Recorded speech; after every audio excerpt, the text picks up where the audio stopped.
Yo, thanks for doing this, brother. I already have a thanks for feeling having this me. is going to be a little bit of a different vibe today, so I'm excited for it, man. It is, because as everyone can see, we're not drinking H2O this time. No. We have beers. We do. Cheers, brother. Cheers. I haven't eaten today. I only had a protein shake, so So you're fasted. shit might get wild. I love that. We'll see how it goes. See how it goes. But yeah, man, like, it's crazy because we go way back. Like, I know you from a kind of a different version of myself when we were just, like, drinking in Pat and Richard's basement and, like, just being wild little kids in the Northeast. Well, I guess, like, you do got to get that out of you. I feel like that. I don't ever regret times like that because I'm Yeah. like, yo, maybe we don't do that shit as hard now because we got it out of us, kind of. But I'm still kind of dumb. I'm not gonna lie. Like, you seem really grown now, bro. Well, Like- man, I've just been through some shit, and I think I've realized what's more important to me these days. And I think as I get older, the circle gets smaller and smaller and smaller. And Hell like yeah. the people I'm vibing with these days is like I can count them on one hand, you know. Do you get lit anymore? Ooh, I'm gonna rarely. Like, all right, like- at least you're still on occasion. What's Yeah. lit to you though? You blacking out or no? You No, get just a little tipsy. honestly, no. Like actually, these days I'm kind of boring like that now. I'm just like chilling. The most I'll get kind of drunk is fight nights. Like I'm watching the UFC and we're alright. getting hype over like an Izzy KO or whatever. Yo, who you have? Were you on Izzy's side? I was on Izzy all Oh, day. thank God. Dude, I was fucking having anxiety, bro. Oh, dude. I'm like, please, this is gonna, like, don't let this last too long. I Yeah, was fucking, bro, that's like the one sport that, like, I don't care for hockey and shit. me neither. And I always wonder how people get so upset. Oh, yeah, when Izzy lost that first time, I drove home really sad. Yeah, I didn't even listen to music. It was like I lost. It was Wow. fucked. And I was like, wow, I get what these football people talking about. Like, I was just like, fucking bummed, bro. It was stupid. Fucking yeah, bad day. yeah. I was kind of in the house of like, yo, that's an early stoppage, bro. Give him a No, chance. it wasn't. No. Izzy was gonna get slapped if they did something. He was just wobbling Maybe, around. I maybe, love man. Izzy, bro. Maybe. But damn, that was maybe. Listen, let's be real about it, okay? That shit was not looking good. It wasn't. Yeah, like at least they didn't give him like I think 2 month fucking. I think medical's making Pierre wait 2 months before he comes Right. back or something. So luckily, because if he got knocked out, there would That's have true. been Then a it would, rematch. yeah, and he would have been way more compromised. It would have for been the different, rematch. or like could have got more skills, like more experience, or maybe would have lost the belt, and then the rematch wouldn't even mattered as much. Right. Yeah, you know, because No, you're right. It's a money game. Yeah. The other $100. Well, man, like you're training now, right? Like Yeah, you're yeah, into yeah, yeah. training and stuff like that. Like what got you into that? Oh fuck! I started boxing because some shit happened with someone I know, and I wanted to take them to gain gain a little confidence, you know. And I ended up liking it. I worked out a lot at the time, and I thought I was pretty damn fit. Yeah. But I learned boxing. Holy shit, my cardio was trash. I Yeah. never ran ever, or else I'd be even skinnier. Like, Right.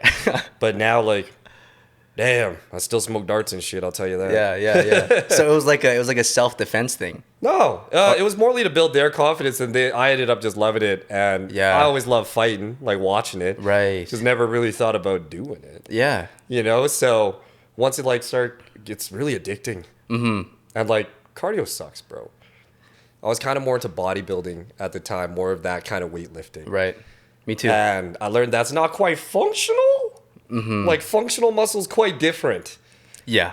Because when I look at like old pictures, I'm like, damn, I was a lot bigger. But now it's just like, we're not on the same level working out for sure, but it's just different type of, like, I did no cardio at that time ever. Me neither. Like, Yeah. fucking Especially like a never. skinny guy, you don't even want to do Fuck cardio. no. Like, it was just, I just wanted to be big because I thought big mattered. But now it's like, you know, being big and not being able to know what happens if something goes down is not good. No, totally. Yeah, I was the same way, man. Just like I worked out kind of just because I was like super ashamed of my body and being like a really skinny little kid. Yeah. 100%. Yeah. And like being a small Asian guy, man, that fucking shit sucks, bro. You're like a stereotype. It's fucking For whack. sure, man. Especially if you can't do martial arts or some shit. Yeah, that's mainly why I got into it. It was just like, well, obviously I was super into Bruce Lee and all those. What are you doing? I'm doing Muay Thai. I'm doing Jiu-Jitsu. I'm training at shit. Champions Creed. The Oh, same. yeah, Champions Creed right down there across from the Jim McLeod. Yeah. It's like long because you been doing Hakeem, the this? person that's training you, is Yeah. training out of there. How long you been training there? Man, at Champs, I've been training there. I'm gonna say 3 years, man. Damn, yo, you must be sick with it. You nice with it? Come on, be real. Do you spar a lot? It just makes me think of that Bruce Lee quote where it's like, if I say I'm good. Man, listen, that's Bruce Lee's life. Don't worry about it. Take his advice, but that ain't you, all right? Be whatever you want to be. Yeah, I'll say this, man. The more you train, the more that you realize that you aren't good. Of course. There's always someone that checks you. Exactly. So like out of the people who just come in on their first day, of course, it's kind of like a training dummy. But like, can you hold your own? If they want to have a spar day, you're not gonna get whooped around. Yeah, I'd say that I'm pretty decent. You're gonna survive at least, you know? Like, yeah. So a blue belt is the belt of survival, pretty much. So you have all my escapes. There's not gonna be a position where I feel like, oh shit, I'm paralyzed. I have no idea what to do in this position where I'm just like scrambling or whatever. Oh, you're talking about rolling. Yeah, I'm talking about rolling. Oh, I meant just stand up. Stand up? Rolling, I know that takes forever. That shit. Yeah. So, but sparring regular, like Muay Thai, like you good at that? Yeah. So I tore my MCL. Oh no. 6 months ago. How the fuck do you do that? In jiu-jitsu. This is why everyone keeps saying like, dude, you should come roll. I'm like, bro, I've listened to enough like pods about it that like joint manipulation is a motherfucker. A lot of injuries if people don't let go or things like. It's true, but man, it's never gonna stop me. Like I rolled like a couple days ago. Oh my god, every jiu-jitsu guy's like that, rolls through the pain, and then also there's more. It's worse and worse, and they're just used to it. Yeah, and like my stand-up's okay. Like I enjoy it just because it's like the thing that I got into at first. Like when you're a kid watching Bruce Lee movies, you're not like, I can't wait to like grapple someone. You're kind of like, I want to do a spin kick. No, I wanna, like, he was the first one to do a Kimura. He had the MMA gloves. Yeah. And he put the guy in the fucking ring to get choked, bro. Yeah, that's true. Yeah. So he was open to all styles. He was huge into it. Fuck the kicks, man. I'm gonna respect the wrestling. But that was the cool thing for me, at least. Yeah, for everyone, it was the kicks of the flashy little. So I love it, man. But the guys at Champions Creed really like are fucking good. Mm-hmm. And I'll say this about like my body conditioning: I cannot take a body shot for shit. Like if I get teeped like right there, it hurts, bro. I just drop like. Oh, interesting. It's. I'm giving up my weaknesses out there. You got a six-pack? Not right now. You gotta build up that armor, bro. But yeah, for sure, those body shots. Yeah. How about you? Are you sparring a lot, or are you? Yeah, I try to spar every week for sure. Yeah. Nice. The Hakeem even said you gotta fight to get better. So for sure, it's the only way. For sure, like sparring is really fun though. It's so fun. Muay Thai sparring, I've taken way more injuries than ever. Yeah. Holy. What's your worst injury in Muay Thai? Fuck, dude. I'm healing up whiplash. Oh, okay, from a question mark kick. Yikes. Yeah, just wasn't up when that came. Wasn't ready for that, and it cracked. Yeah. Like that electrical fucking spark went, but I have bruises all over my stomach all the time. Yeah. From teeps and shit. Yeah. And yeah, it's like it. It's just life. My toe just jammed in and it was all purple on the joint. Keep bruising that one little toe every fucking time. It's just life. Exactly. It's part of because with boxing, I just don't remember as much damage being like you get head damage, but not like I got black eyes. Yeah. But like, damn, my body's taking a toll this time. Yeah. Legs are dangerous. Like, damn, those hurt. Like I respect boxing so much. Like I think it's a dope discipline, but to me, it's like. It's just not as real as like a Muay Thai or a Jiu-Jitsu, you know what I mean? Oh, hell yeah. Well, it depends because they all are a sport in the end. Yeah. Because there's rules and stuff. But like crossing into other fields, if a Muay Thai guy went into boxing, that's why the worlds, you want them to come into your world because like it's hard. And especially with like MMA and stuff, you have so much more to learn. Yeah. You have to perfect so many sides of the craft. While boxing, you could just focus on your regular. You only got so many moves, but it also makes it a different chess game for sure. Yeah. Because now I've learned like keep it out for people's legs. Oh god damn, man, fucking so annoying. Well, man, like that's the thing though, right? It's like a sport. Like when you look at it, like when you look at it like rules. A sport, then that is what it's like, right? Then it's like, oh yeah, you come into my world, whatever. 100. But like, for me, one of the reasons I got into martial arts is because like I don't know if you remember this, but back in the day when we were partying and stuff, I got jumped a lot. Did you? Yeah, dude. What? I got jumped a lot because at the time I was kind of like known for like my covers and stuff. Yeah. Right. Why, so you think people are just hating because you could sing. Yeah, that's what I felt like, dude. For sure. That's what I felt like. You probably feel like, do people know who George Nazuka is anymore? I mentioned it the other day, and someone's like, "Who the fuck is that?" I'm like, damn, we old. I'm like, listen, all the Asian girls had a thing for this motherfucker with no hair. Yeah. He's Japanese and half white, I think. Yeah. And now where'd he go, bro? I think he's still making stuff. I love his brother Justin Nozuka. I think his music's dope. I don't know if you heard of him. Ain't no one know who the fuck Justin is. Yo, Ain't no one know who Justin is. Listen, Timberlake. We don't. Yeah. There's only one Nozuka. yeah, Okay. yeah. But like that was the reason for me. It was like I want to be able to at least feel like if I'm in a situation, I'm not like. I'm not gonna panic. I'm not gonna panic. You know Like what to I do. have at least some tools that I can use in Yeah. that situation if I ever get into that situation again. So for me, it's like that's why I never was like I'm gonna go into boxing. It was like I'm gonna go into jujitsu because that's what I saw. Like when you see Hoist Gracie, he's fighting guys who are like 300 pounds yeah. and he's choking them out, and you're just like, bro, this is crazy. And then 100%. You like, can change so- your weight. Yeah, so for me, it was like jujitsu was the first martial art I got into because it was like I want to actually defend myself if it gets to that. Yeah, yeah, yeah. You know? But if you think about it, when you roll, it's 1-on-1. Yep.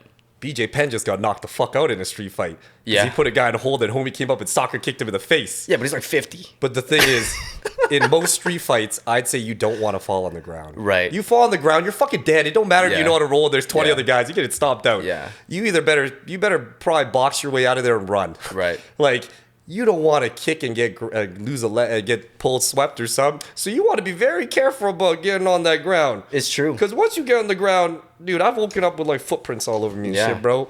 Like, Yeah. But don't fucking but I'll stop. say this too, right? Just as a counterpoint to But that. 1-on-1, you would dominate.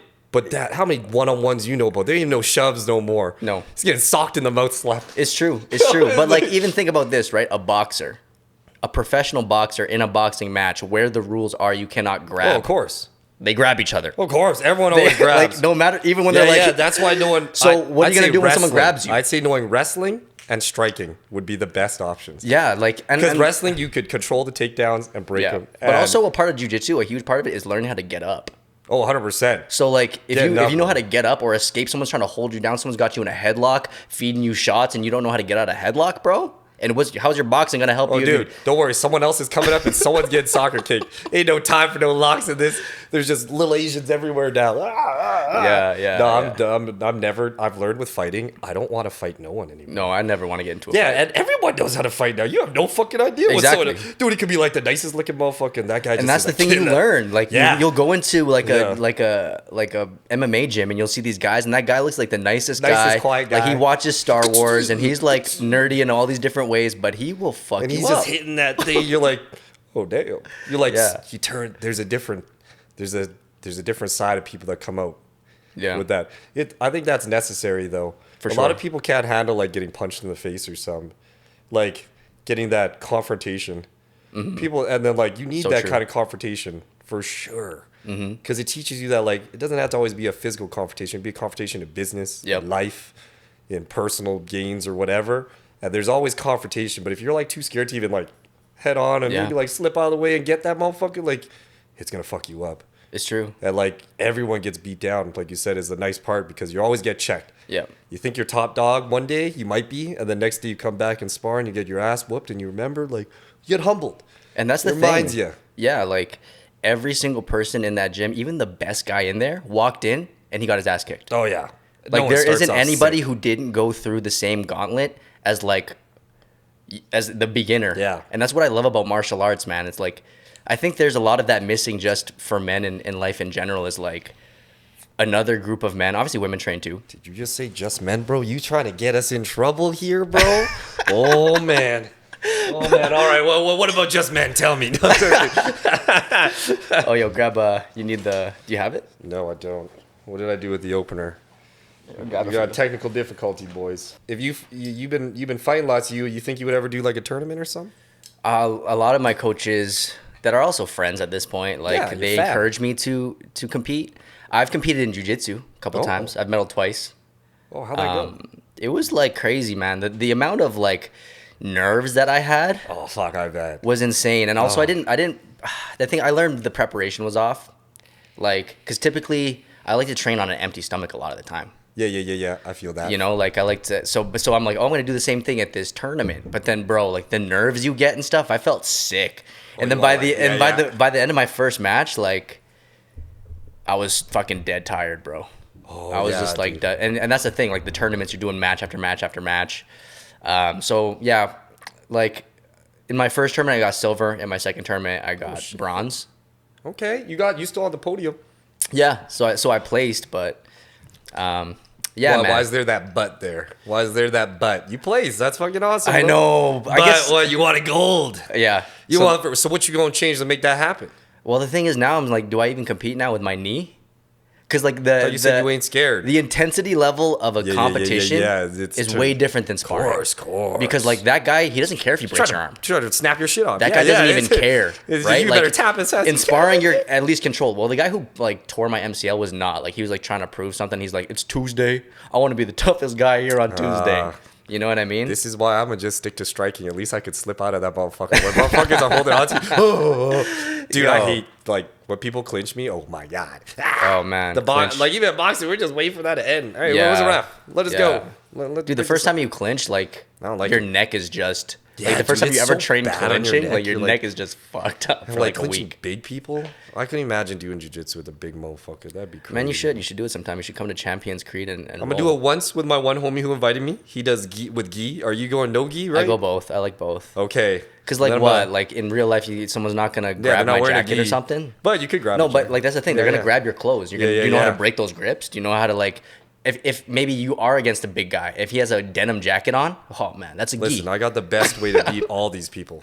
You fucking run. Exactly. Obviously. I don't want to promote fighting at all. I'm gonna do it. 1, 2, slip. There you go, bro. I'm not even gonna do the 1, 2. I'm just jetting out. I would just be like, like oh, bro. No, it'd be like this. It'd be like, huh, sucker punched. Yeah. Every video. Yeah. So yeah, But besides like the whole like fighting and stuff, because you're right, you shouldn't fight people in the street is really dumb because someone has a. It's like that. What the good quote is: better to be a warrior in a garden than a gardener in a war. 100%. 100%. And I always say that to people because people are like, why do you like? Why like? I guess like and like fighting now is seen as so aggressive. Like it's almost bad to be super masculine and aggressive, and even like. A lot more girls are getting into fighting in the MMA world now, and it's building up, but it's just like, even then, it's still kind of just seen kind of like brutal to like punch someone's face in still. Like some people get upset at seeing those matches for sure. They don't like seeing people get slept, and I get it. Yeah. But it might be just that little tribal, Well, man, to deny that is to deny human nature. Oh man, you're gonna talk about human nature now. You're talking about human nature. Well, that's what I'm saying, human nature? Because like you're gonna deny that part of yourself and be like, oh no, I'm a proper gentleman. I don't get into conflict like that. But that's to me like I don't know if you've studied like Carl Jung at all. No, who that? So he's a psychologist. He like studied dreams and the subconscious mind a lot. And DMT. Well, he talks about dreams. Yeah, so dreams and DMT are like pretty much the same thing, right? What was that guy's name? Carl Jung? Yeah. Oh, Asian guy. No. What? He's white. What? What's up with that last name? I don't know. Yo, get out of here. Are you sure? Yeah. You looked at him before? You've seen a picture of this guy? Yeah, I think he's white. The fuck up. I think he's white, bro. dude. With that name, he half Asian at least. Yo, this is when we need a Jamie to just look it up. Yo, bro, dude, that don't even make sense. Are you sure now? Yes. Yo, listen, I know everyone's race swapping everything now, like Disney, but you gotta worry about swapping out these authors. It's cool of it. But like, anyway, in your development, you're growing up, and you're kind of told what is good and acceptable in society. Yeah, and that is the thing that creates your ego, and that creates your sense of self. And we say, I am this, and I am not that. Right? Yeah, there's certain parts of yourself that you deny. There's certain parts of yourself that you're just like, oh no, that's not me. Yeah. I'm not that. Maybe I used to be that, but that's not me anymore. I'm this person. I'm a good person. I'm whatever you want to think of yourself as. Yeah. But there's a shadow self.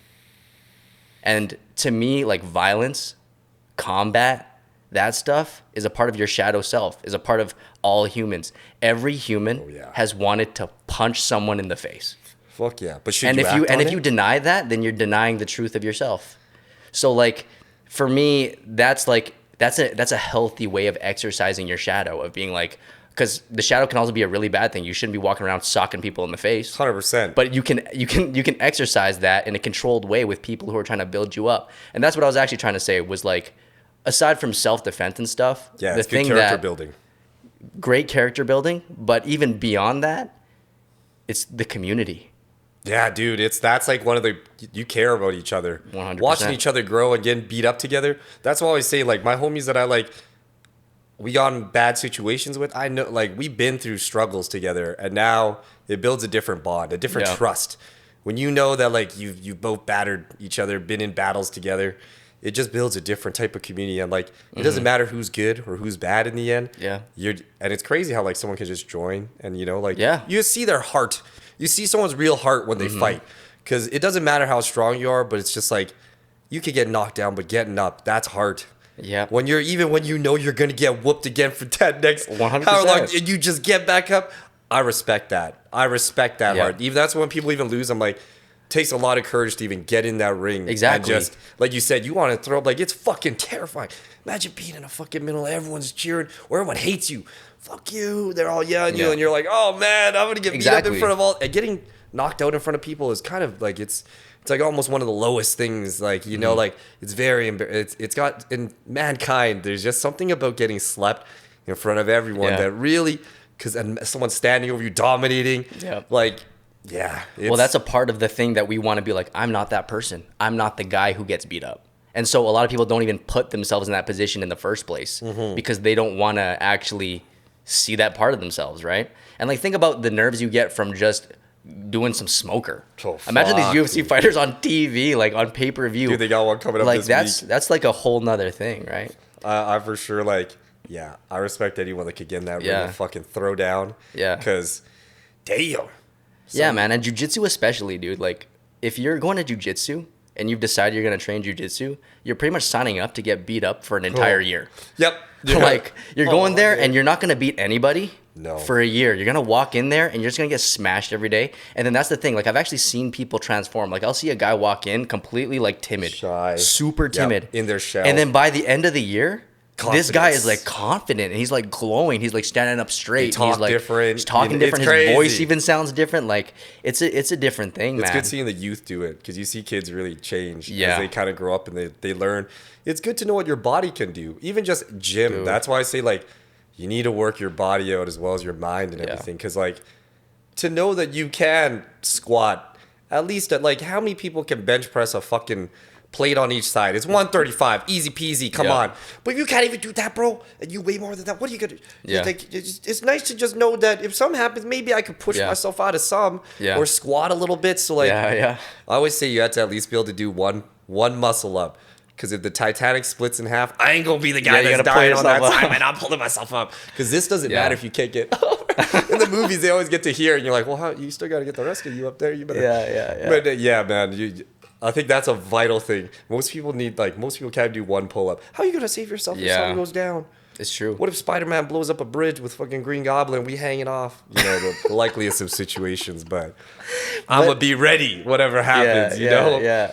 But man, like that's the thing too. Like people separate and compartmentalize these things. Like, well, this is mental strength and this is physical strength, and this is like if you think that getting physically fit doesn't require mental strength, you've Oh, obviously 100%. never participated. Oh, yeah. Like the thing is, it takes mental strength to get up and work out even when you don't want to, and your body is hurting. Oh, for and sure. you're tired. Dude, it and you're sucks. being like, or you're in jujitsu and you're being like inside control and you're just getting smashed by this guy who's like Koala hug. Yeah, you know what I mean? Like, Consistency is and that's key. the thing. Like, when you actually, for me, physical fitness was the gateway for me to start improving my mind and my spirituality. Word, bro. Like, cause it was like when you get into physical activity, you have to learn so many things. You have to learn delayed gratification. You have to know that when you're putting in work and you see no results, But you got to keep going. but you're going anyway. You got to believe it. Exactly. Trust the process. Oh, what's the name of the pod? Exactly. Hey. Exactly. Yeah, it's true. That's why I always tell people, like, yo, people, that's why a lot of people I find like fighting, but they won't lift weights. Because with fighting, you can do a cool combination. And you're like, I'm learning. I'm Yeah. growing. But you're just lifting the same fucking weights the Yeah. whole time. Nah, I'm like, wait till 9 weeks. Yeah. Give it 9 weeks. You ain't gonna see shit until 9 weeks. Yeah. But like, people, we're in a society of instant gratification. Everything's instant, where no one's got Right. time to. They want to be the best or nothing at all. Exactly. You know, people like, want to show up. There ain't as no a, middle ground where you're like, you're getting there. Yeah. People are scared to start. You know, it's to be the low end. Yeah. And that's what it is. Like, that's what jujitsu is. No one walks into the gym as a black belt. Everyone has to start as a white belt. And most people don't want to be a white belt in anything. Oh, no. Most people only want to be seen as a black belt. Isn't there one higher? Black. There, I think there's Purple? like a coral. Purple? No, Purple's is underneath black, right? Purple's underneath brown. A triple black belt. So it's white, blue, purple, brown, black. Yeah. And then I think there's a coral. Oh, brown like is after purple. I always fuck that up. Yeah, there's brown. like a Gracie or something that has like a red one or something like that. Yeah, because you get stripes. You get stripes. You get degrees on your black belt still even. So there's like different levels of black belt that you can achieve. Yeah, man. I ain't ever gonna be rolling. So you're a blue belt? I'm a blue belt, yeah. Oh shit. I'm a first degree blue belt, so I have one stripe on mine. So do you and your girl, do you guys go together? How's she feel about the fighting? Does she want to? My girl loves fighting, man. Oh yeah? Yeah, we watch the fights together. She's heavy into MMA. Does she train with you? She doesn't train with me. We've like What? I've never got her come? I've put her in a gi and we've like I've taught her how to do triangles and stuff. But she I thought hasn't that story was going a whole different route. I thought that story was going on like you put her in a gi where? In the gym or in your bedroom? No. I put her in a gi and I told her to put me in the one koala choke. I'm not gonna put a gi in my bed, bro. Staph infection. Get a new one. I'm like, what's this one in the bedroom for? It's a bedroom wrestling. But yeah, man. Y'all should strike together. Like, y'all should see how. Yo, I would love to actually hit pads with you, train sometime, like learn some stuff from you, man. Listen, you probably won't learn anything. You've been doing it for way longer. I don't know. Maybe There's always something to learn. You're learning, like, you're doing one-on-ones and stuff with, like, Calgary's own me and Hakeem, dude. Yeah, that doesn't mean I'm good. 100%. Yo, I've been getting my ass kicked every week, bro. I love that. Oh, God. Like, every week, it's almost like now it's like, fuck, man. All right, let's go. You're just surviving. We're like, come on, 3 minutes. All right. Getting your ass whooped is, for sure. I wonder if it converts, like, maybe you have, like, a weird kink or something. Maybe I'm going to be messed up or something. Yeah, I don't know. I think there's just like a certain mentality. Because I remember I went to my first jiu-jitsu class with a homie because I was too afraid to go by myself. Yeah, dude, it always is like that. Yeah, so I went with a homie to my first jiu-jitsu class and I got my ass kicked. And then my first response was like, I got to learn how to do that. You're like, I don't know shit. Like, I was like, how did that guy do that to me? And you it's like you're nothing. Yeah. You don't even exist. But my homies, like, his reaction was like, I'm never doing this again. And he never stepped in a jiu-jitsu gym ever again because his ego was crushed. But this is how you know. If you're a fight or flight motherfucker. Or freeze. That's a real Well, thing. it's just like it's just shame. But like confrontation is the same thing. If this thing's in your face right now saying you can't do this, what are you going to do? You gonna run away from it and pretend like it never happened? Because it still fucking did. Yeah. Like, well, most people live their life I know. like that. Most people, like, dude, it's like how you say you just quit your job and shit. Which is hype, bro. Man. Thank you. Most people don't have the balls to take a chance. Yeah. Take a chance to do some. Why do you think that is? I for sure think it is because we're just ruled by failures and fear. Because, like, by the time you're, like, fucking 18, because, all right, let's start with this. When you're a kid, your hopes and dreams are open. You can be anything you fucking want. Yeah. Everyone's kid is the smartest kid in the world. And then all of a sudden you start getting a little older and you fuck up here and there and you're not good at math and your parents kind of tell you you're dumb. People start telling you can't do things. Right. And then a lot of times people just start believing that. I for sure believed that for a long time, that I couldn't do shit. I was just like, it's like, oh, this is my life. People, it's like I'm gonna say a victim mentality. Everyone's better at being a victim instead of like taking accountability for why things are the way they are, and just it's always your reaction to any given situation, like Nipsey said, is how a man will be judged. Right. You could throw me in the worst situation, but how I react to that situation is what will continue this or end this.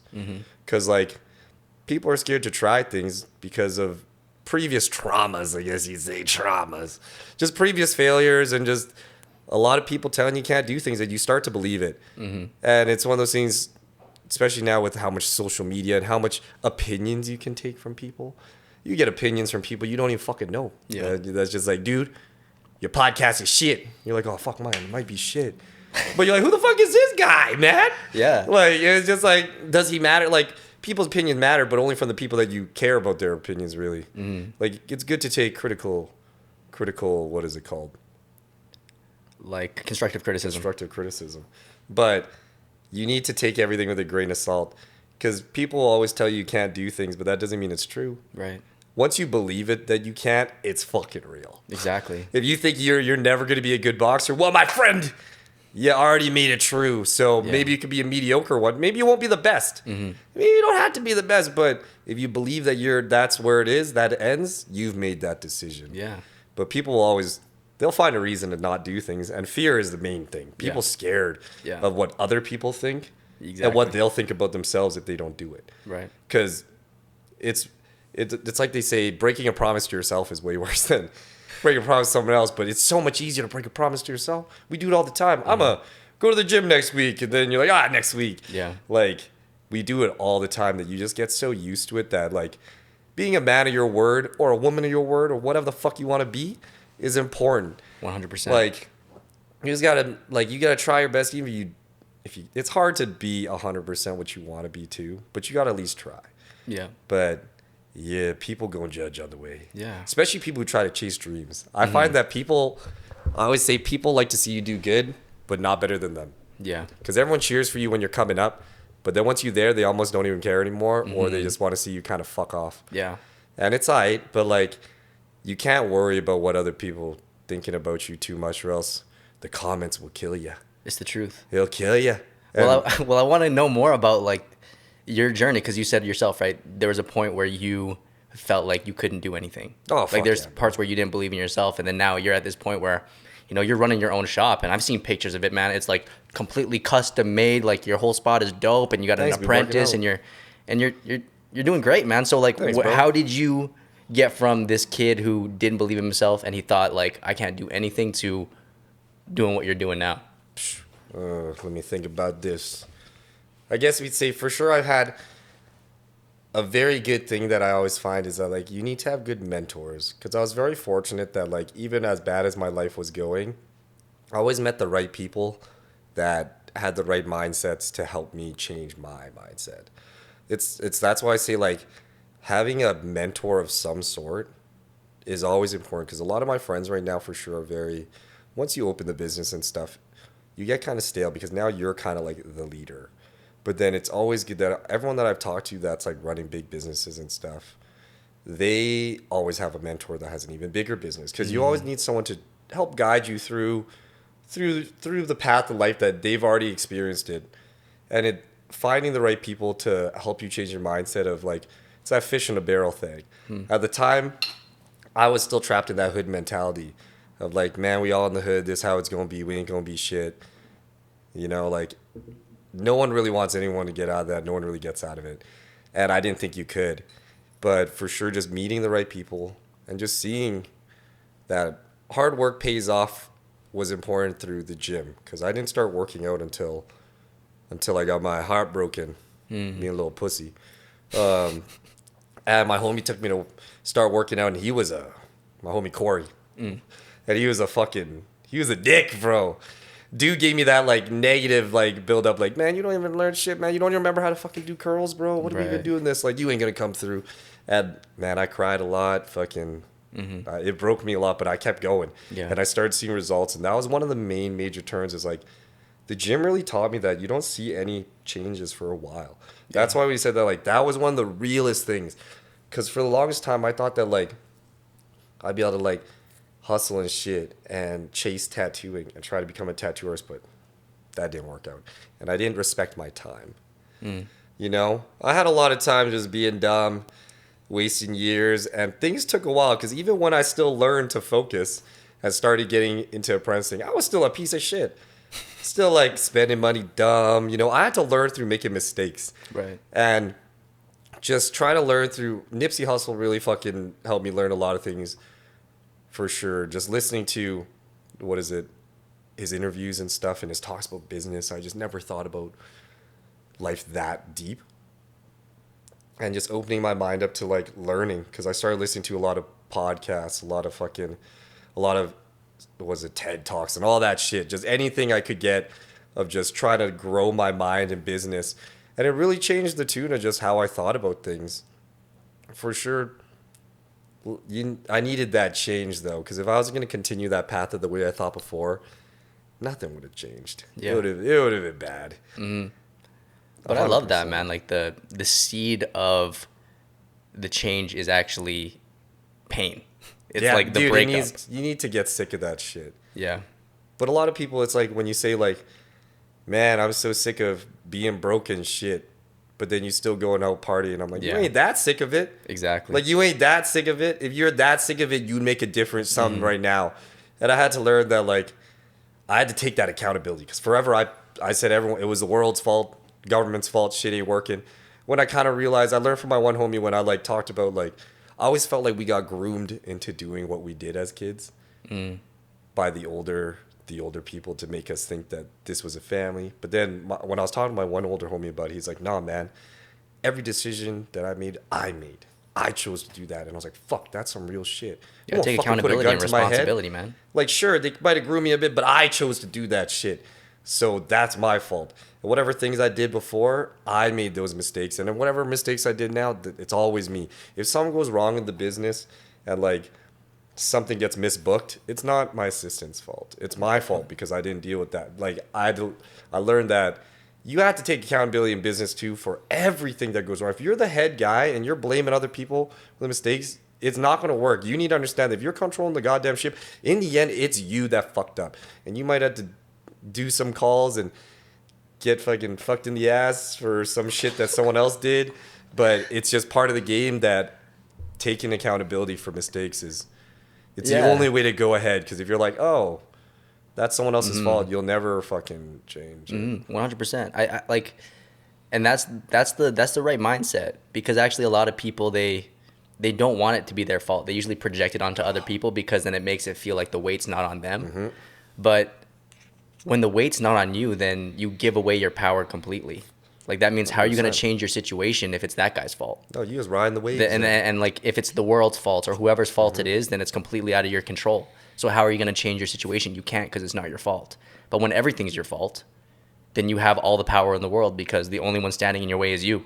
100%, bro. 100%. But the question is, how do you make people's mentality change? I wonder. Because everyone knows what they need to do and should do. Yep. Everyone fucking knows. Yep. But they don't mean they're going to do it. Nope. And I kind of like feel like I'm a little cold on the world, where I've realized, like, not everyone's going to make it. I'm sorry, it's just how it is. Ain't everyone going to be at the top, wherever the fuck it is, or whatever you want to be, unless you fucking working for it. It don't mean you're going to get it. You don't deserve shit. The world owes us nothing. Yeah. Just being here right now is owed enough, is great, you know? Like, but people feel like they deserve shit. But it might be that thing where we came from nothing, so we feel like we already had nothing. That's why, like, you ever, like, do you feel like you want to have kids one day? 100% I do. How do you feel about your kids growing up, I guess, more wealthy than we did? Do you think it'll grow for a bad, I guess, personality or traits? I don't know, man. I think, like, even like where we come from, like, we can say that we had a lot of disadvantages, but I can say we had a lot of advantages too. Yeah, of course. You know, I think there's a lot of people who had it worse off than us, and I think there's a lot of, like, life is hard no matter what, dude. Oh, yeah. Like, even if you're wealthy, it could be hard. 100%. Because then, like, you might not have any confidence in yourself because you didn't have to do anything. You didn't have to grow or do anything to actually achieve anything, so you never feel like that value in yourself, right? I think you can always search for hard things. Like, for me, I would love to be able to encourage my future children to, like, you have to get your blue belt in jiu-jitsu. Your blue belt in jiu-jitsu. Like, you have to get that. What if your kid's not a fighter? Well, like, it's just like, well, what if your kid's not a mathematician? They still have to learn math until grade 12. But to what level?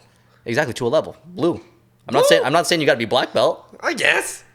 What if you go get that nice ass soft kid, bro? I was a bitch when I was a kid, bro. Me too. And that's why I'm afraid my kid's gonna be just like me. I was soft, bro. Shit broke me, man. bro. Like, honestly, it's, at the same time though, man, I can't even worry too much about that, because, like, even looking back at all the things that happened in my life, yeah, like, it's all perfect. Like, it all happened perfectly. Like, and even right now, I'm still growing and learning. And right now you feel that, but there are probably some times when you thought that this life was fucked. 100%. 100%. That's why you made it past it to look back now. Because now when I look back at, like, bad times, I'm like, I kind of laugh. I'm like, oh damn, that was stupid. Yeah. Even get, like, jumped or something. Like, oh damn, that was stupid. Fuck, should have been rolling around there. But, like, at times they were pain. It's like, yeah, it's like comedians. it's only funny when you can look past the pain and laugh about it. Yeah. But you have to get past it. Yeah. And I find for kids, the hardest part is getting past that because they feel when you're young, you feel like where you are, that's the rest of your life. Yeah. Like hella dark times. Mm-hmm. And now the complications of like, everyone looks like they doing real good. I know. Like, everyone looks like they balling and shit. When I know half these motherfuckers don't own these cars. The bank owns his car, right? Don't fall for this shit, people, all right? If your homie has a new Benz, but he ain't got that much money, it don't sound right. Yeah. It's called a lease, all right? You know, you get a car different ways. Mm-hmm. You don't need to actually own it. Yeah. But it's one of those things that, like, we always see people at almost like the end of the race that we don't see none of the process. Yeah. That's why I made this thing, dude. Yeah, people don't understand that, like, that, like, the process is the part that is the most important. It's the grueling day in and day out. The waking up, checking fucking emails, putting out fires every fucking day. Yeah. There's a little fire, and you got to deal with it. Well, and it's kind of man, beautiful. It's kind of beautiful. Mm-hmm. You enjoy the chaos. For sure. That's what life is all about. 100%. But I guess like for you, that's something you're afraid of, like getting your wealth, achieving your dreams, and then you have your child, and then they are living in a life of lavish and luxury, and that's gonna make them. I just don't want them to grow up to be a rich piece of shit. I'm gonna say it how it is. Yeah. I need, like, the struggle's important. Struggle builds character. To know that not everything is, nothing is owed to you. 100%. You owe the world something, honestly. You have to leave some sort of a mark. You owe the world for being here. Yeah. Chances of being here, what is it? The sperm fucking going into the egg thing. It's like 1 in a million, whatever the fuck it is. Like, we should not be here. The fact that we survived 30 plus years. How old are you now? I'm 31. Oh my God, bro. How are you're like the same age, right? I actually came here when the Vietnam War ended and just changed my birthday. I'm like 87 years old. Damn, dude, you look good. No, I'm 32, man. I'm turning 33. There you go. But, like, So we're still young. in a sense. Yeah. You ever feel like time's running tight now? I feel pressure now. Yeah, I don't know if I feel time's running tight, but time is more valuable than it's ever been. And so 100. that's why it's like, you asked me at the beginning of the podcast, like, you still getting fucked up? And I'm like, nah, I don't got time. Oh, you Like, got time to get like literally, fucked up. because for me, it's like, I'm going to spend a night drinking when I could be working or resting and recovering. And I'm going to spend the next day hungover when I can be working. What if it's a wedding? If it's a wedding, then it's a different thing. See? Like, okay, so for me, it's like, I celebrate wins and milestones. And that's a great reason to go That's and do what I'm that. saying. But like the people who are just going on the weekend and fuck no. for no reason, and they're just like, "Hey man, it's Friday. Let's go and do this." If I'm anyone's like, wondering, Nick used to be that guy. This guy was at every house party, right? This guy Yeah. be trying to pull off his singing works on these girls and shit. Yeah, girl, I'm good at singing. Let me pull out this guitar. bro, I never did that in public. I was always behind the Yo, this camera guy's in the my kumbaya room. guy at the fireplace. You know, when you're camping, you know this motherfucker got a guitar. You go, you bring that everywhere, don't you? I don't. Dude, I wish I knew how to play actually, guitar. Like, that's Oh, the my thing, though. Lord. For me, like, I'm actually a really self-conscious person. Oh, who isn't? So, like, Bro, flex that shit. Yo, this is that one thing. Everyone's so, like, soft on that shit. Be proud of what you did. Yeah. Like, I get it. On all your podcasts, when you talk to people, everyone's always like, I just want everyone to win. Fuck that shit, all right? Everyone can win, but some people that don't like you, fuck them too, all right? Like, we're here to get it, all right? We gonna eat first, and everyone else can eat too. We ain't gonna try to stop no one. But listen, not everyone's gonna win. We a little bit competitive. We need a little bit of drive. Everyone's so, like, passive, like, oh, you go ahead. You go ahead. Nah, I'ma go. If you ain't gonna make a decision, I'ma go. But, like, it's like almost wrong to be, like, aggressive like that now. Where you're just like, I'm taking control of this bitch, and we're fucking going here. Like, everyone's so like, that's people's struggle, man. I talk to so many people that have that, like, that struggle of just, like, being afraid to, like, take up space even. I know. People just, everyone's sorry for everything. But, like, that's the thing, too. Like, when I look at people like that, like, I don't get annoyed at them or upset at them or anything. It's just, like, I just know that you're dealing with some stuff, and it's just hard for you, man. Like, you're just... And when I see that, it's like people are so afraid to not be liked. Oh, yeah. That, like, they're just trying to, like, have a persona of, like, hey, man, like me. I'm a nice person. Like I'm nice. Girl. So, like, you should like me because I'm such a nice person. But actually, when I look at those people, they don't know what they're doing, but what they're doing is actually manipulating people because they're trying to actually portray themselves as something so that you're nice to them, so that you like them, so that they can control your perception of them. Whereas kind people are just like, you can still want other people to win and do all that, but it's not for anybody's perception of you. It's just like, it's easier for me on my soul to just like want everyone to win and not even really consider you or what you're doing. Oh, yeah, 100%. And just like be on my own path and like not judge you or carry anything against you. It's just easier for me, man. Oh, and yeah, like, it's 100% easier. Yeah. But you need a little bit of drive, bro. Yeah. No, it's true. You can't, no one that's like, if you want to be that, like, getting that shit, like, you need a little bit of dog in you, bro. Too much people get rid of that dog because they're like, oh, the friendly way. Listen, I love Gary Vee too, but a little bit of is a little bit, all right? Yeah, but like, Gary Vee's like that, man. He's competitive. Yeah, exactly. So people don't understand that part of it. They always just think of that whole like, yeah, I want everybody to make it too, but I want me to make it too, bro. You gotta like, take care of yourself before you can take care of anyone. I can't help people if I can't help me first, bro. I gotta help me so I can help other people. Yeah. You can't help people if you struggling too. It's true. But everyone's always like, it's just like, I almost feel like people say these lines of virtue to make themselves look better. And they're scared to go against the grain and just say what they really feel. Like it's like we said about Shang-Chi. That movie fucking sucks. I'm gonna say it as it is. As a fellow yellow Vietnamese speaking Asian, that movie's fucking garbage. It's bad. It's fucking garbage. Like, we watched that shit once, all right? I get it. Like, it's a great thing. It has no for rewatch people, value. But like, I don't want to watch a movie just because of like you put Asians in it. Yeah. I want to watch it because it's a good movie. It's true. And I'm gonna say it how it's, but everyone's so scared to even say that. Everyone knows it. Yeah. How many Shang-Chi models did you see get bought, like little toys? None. Yeah. I didn't see no kids dress up as that guy for fucking Halloween. They want to be Iron Man and shit. And that's the beauty of it. It's just like, you could say if you don't like things, but these days people scared. Yeah. You know, like it's almost bad to have your own opinion now. Yep. You can have an opinion, but unless it's agreed upon by society, Yeah. you might get in some shit. Well, especially now in this whole cancel culture age of just dude. like, yo, say this. If you don't say this, then you're bad. And it's like, bro, like Yo, I can have it was my own like opinion. I don't have to say COVID, that. man, I avoided all that shit. Yeah. I was like, we ain't getting we do tattoos here, right? Yeah. We ain't here for no political shit. Y'all can do whatever you want. Like, people got deep. I've learned when people got time, Yeah. they got a lot of time. Yeah. Cause like, it for sure those were fucking dark times. Very dark. Did you get vaccinated? Or are you scared to say it on here? I'm half sedated. I'm half sedated. I got one. You got one. Which one did you get? You want me to fucking plug a pharmaceutical company and let you know what brand of vaccination I got? Well, it's not like what people are gonna go get it now. No, I got yeah. Yo, it's crazy because like that's like so personal. It's like, which one? It was just like, Well, it's my HIPAA rights, dog. I don't even need to tell you my medical status at all. Bro. Yeah, if you scared, don't worry. How about you? I'll You tell got- you, you got I ain't zero? got none. Good for you, dog. I played it out, dude. I got tormented from my parents, Yeah. from people I knew, Yeah. people like you're a piece guy. I'm like, guys, I just want to just wait and see what the data is here. Yeah. I got questions. Yeah. Right? And then all of a sudden now they're like, no one, people just pretend like it never happened. I had one person apologize Yeah. for being shitty to me. Yeah. They're like, hey, sorry about like, Yeah. But most people just pretending like they never were a dick to me about it just because I didn't know. Yeah. I was just trying to figure it out. I'm like, guys, I don't want to put stuff in me before Right. I know what's happening. I got questions. It's valid. It was just one of those things where I'm like, why is it bad to ask questions? It was bad to just 100%.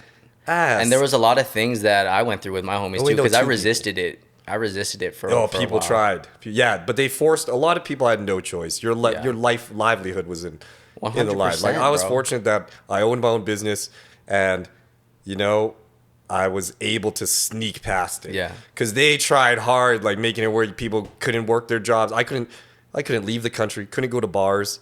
Couldn't go to restaurants at some time. Yeah. Then at one point they wanted to stop us, so we couldn't buy groceries. I'm like, damn. That's I'm crazy. like, where do I live? I'm Yeah. like, what the fuck? I'm like, just because like it's crazy how the world got like that. Well, man, for me, it's even like the dichotomy of like I'm on this team or this team is like know. so toxic. Like, It's why the do one you or- even have that's the to thing. participate? It's like Like one or for the me, I other. don't even want to participate in like because But you there's have to. some people who are like I didn't get vaccinated, and anyone who did get vaccinated and they're chirping them and they're trying to bring them down and be like, these guys are demons. And then the other side's like, oh, you didn't get vaccinated, you're a demon. Where it's just like, man, allow people to just make their own choices. Like, if you got vaccinated, that's great. If you didn't get vaccinated, that's great.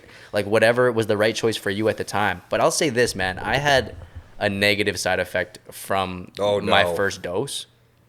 And like, I was getting these crazy chest pains and like these weird things. And I'm a really athletic person. And I started to realize it in like these high cardio situations. I was like, oh man, my heart feels really weird. And then obviously there's a bunch of this information coming out about young men being, especially athletic young men, being in this demographic of people who are likely to get side effects that are due to their heart. So I got all of these different tests done. Turns out I have a hole in between the two chambers of my heart. Fuck, you have a what's it called? A murmur? The doctor says a PFO. I don't really know what that stands for. And obviously there's no way to confirm or deny that this is a result of the vaccine or not. It could be a birth defect, et cetera, et cetera. But I know you sound like a guy trying to listen. Don't come after me, guys. It's not you guys. I'm just saying this. No, but that's actually like legit, right? Like, I'm not gonna go here. Word, bro. You can't. There's no way. That's why, like, there's no way to know. That's actually the truth. There's no way to know. And if I go and I say that, then I'm actually talking out of my ass. Because, right, there's actually no way to know. But for me, after that, I made the personal choice that I'm not going to get this. And then at that point, the job that I quit was like, you need to have 2 vaccinations. And then I was like, and there's like so many things you could do, right? There's like, everyone's just telling me Photoshop a thing. It's so fucked. Right? The underworld. Right? But then, you know what, man? Like, you're talking about virtue and people having false virtue and just talking or whatever. Yeah. For me, my virtue is being a man of integrity and honesty and truth. Mm-hmm. And so I'm like, yeah, I could easily Photoshop this thing. I got all the skills. This is why. But I decided not to, and I decided to be like, one or the other. I'm going to walk throughout the world as the person that I am.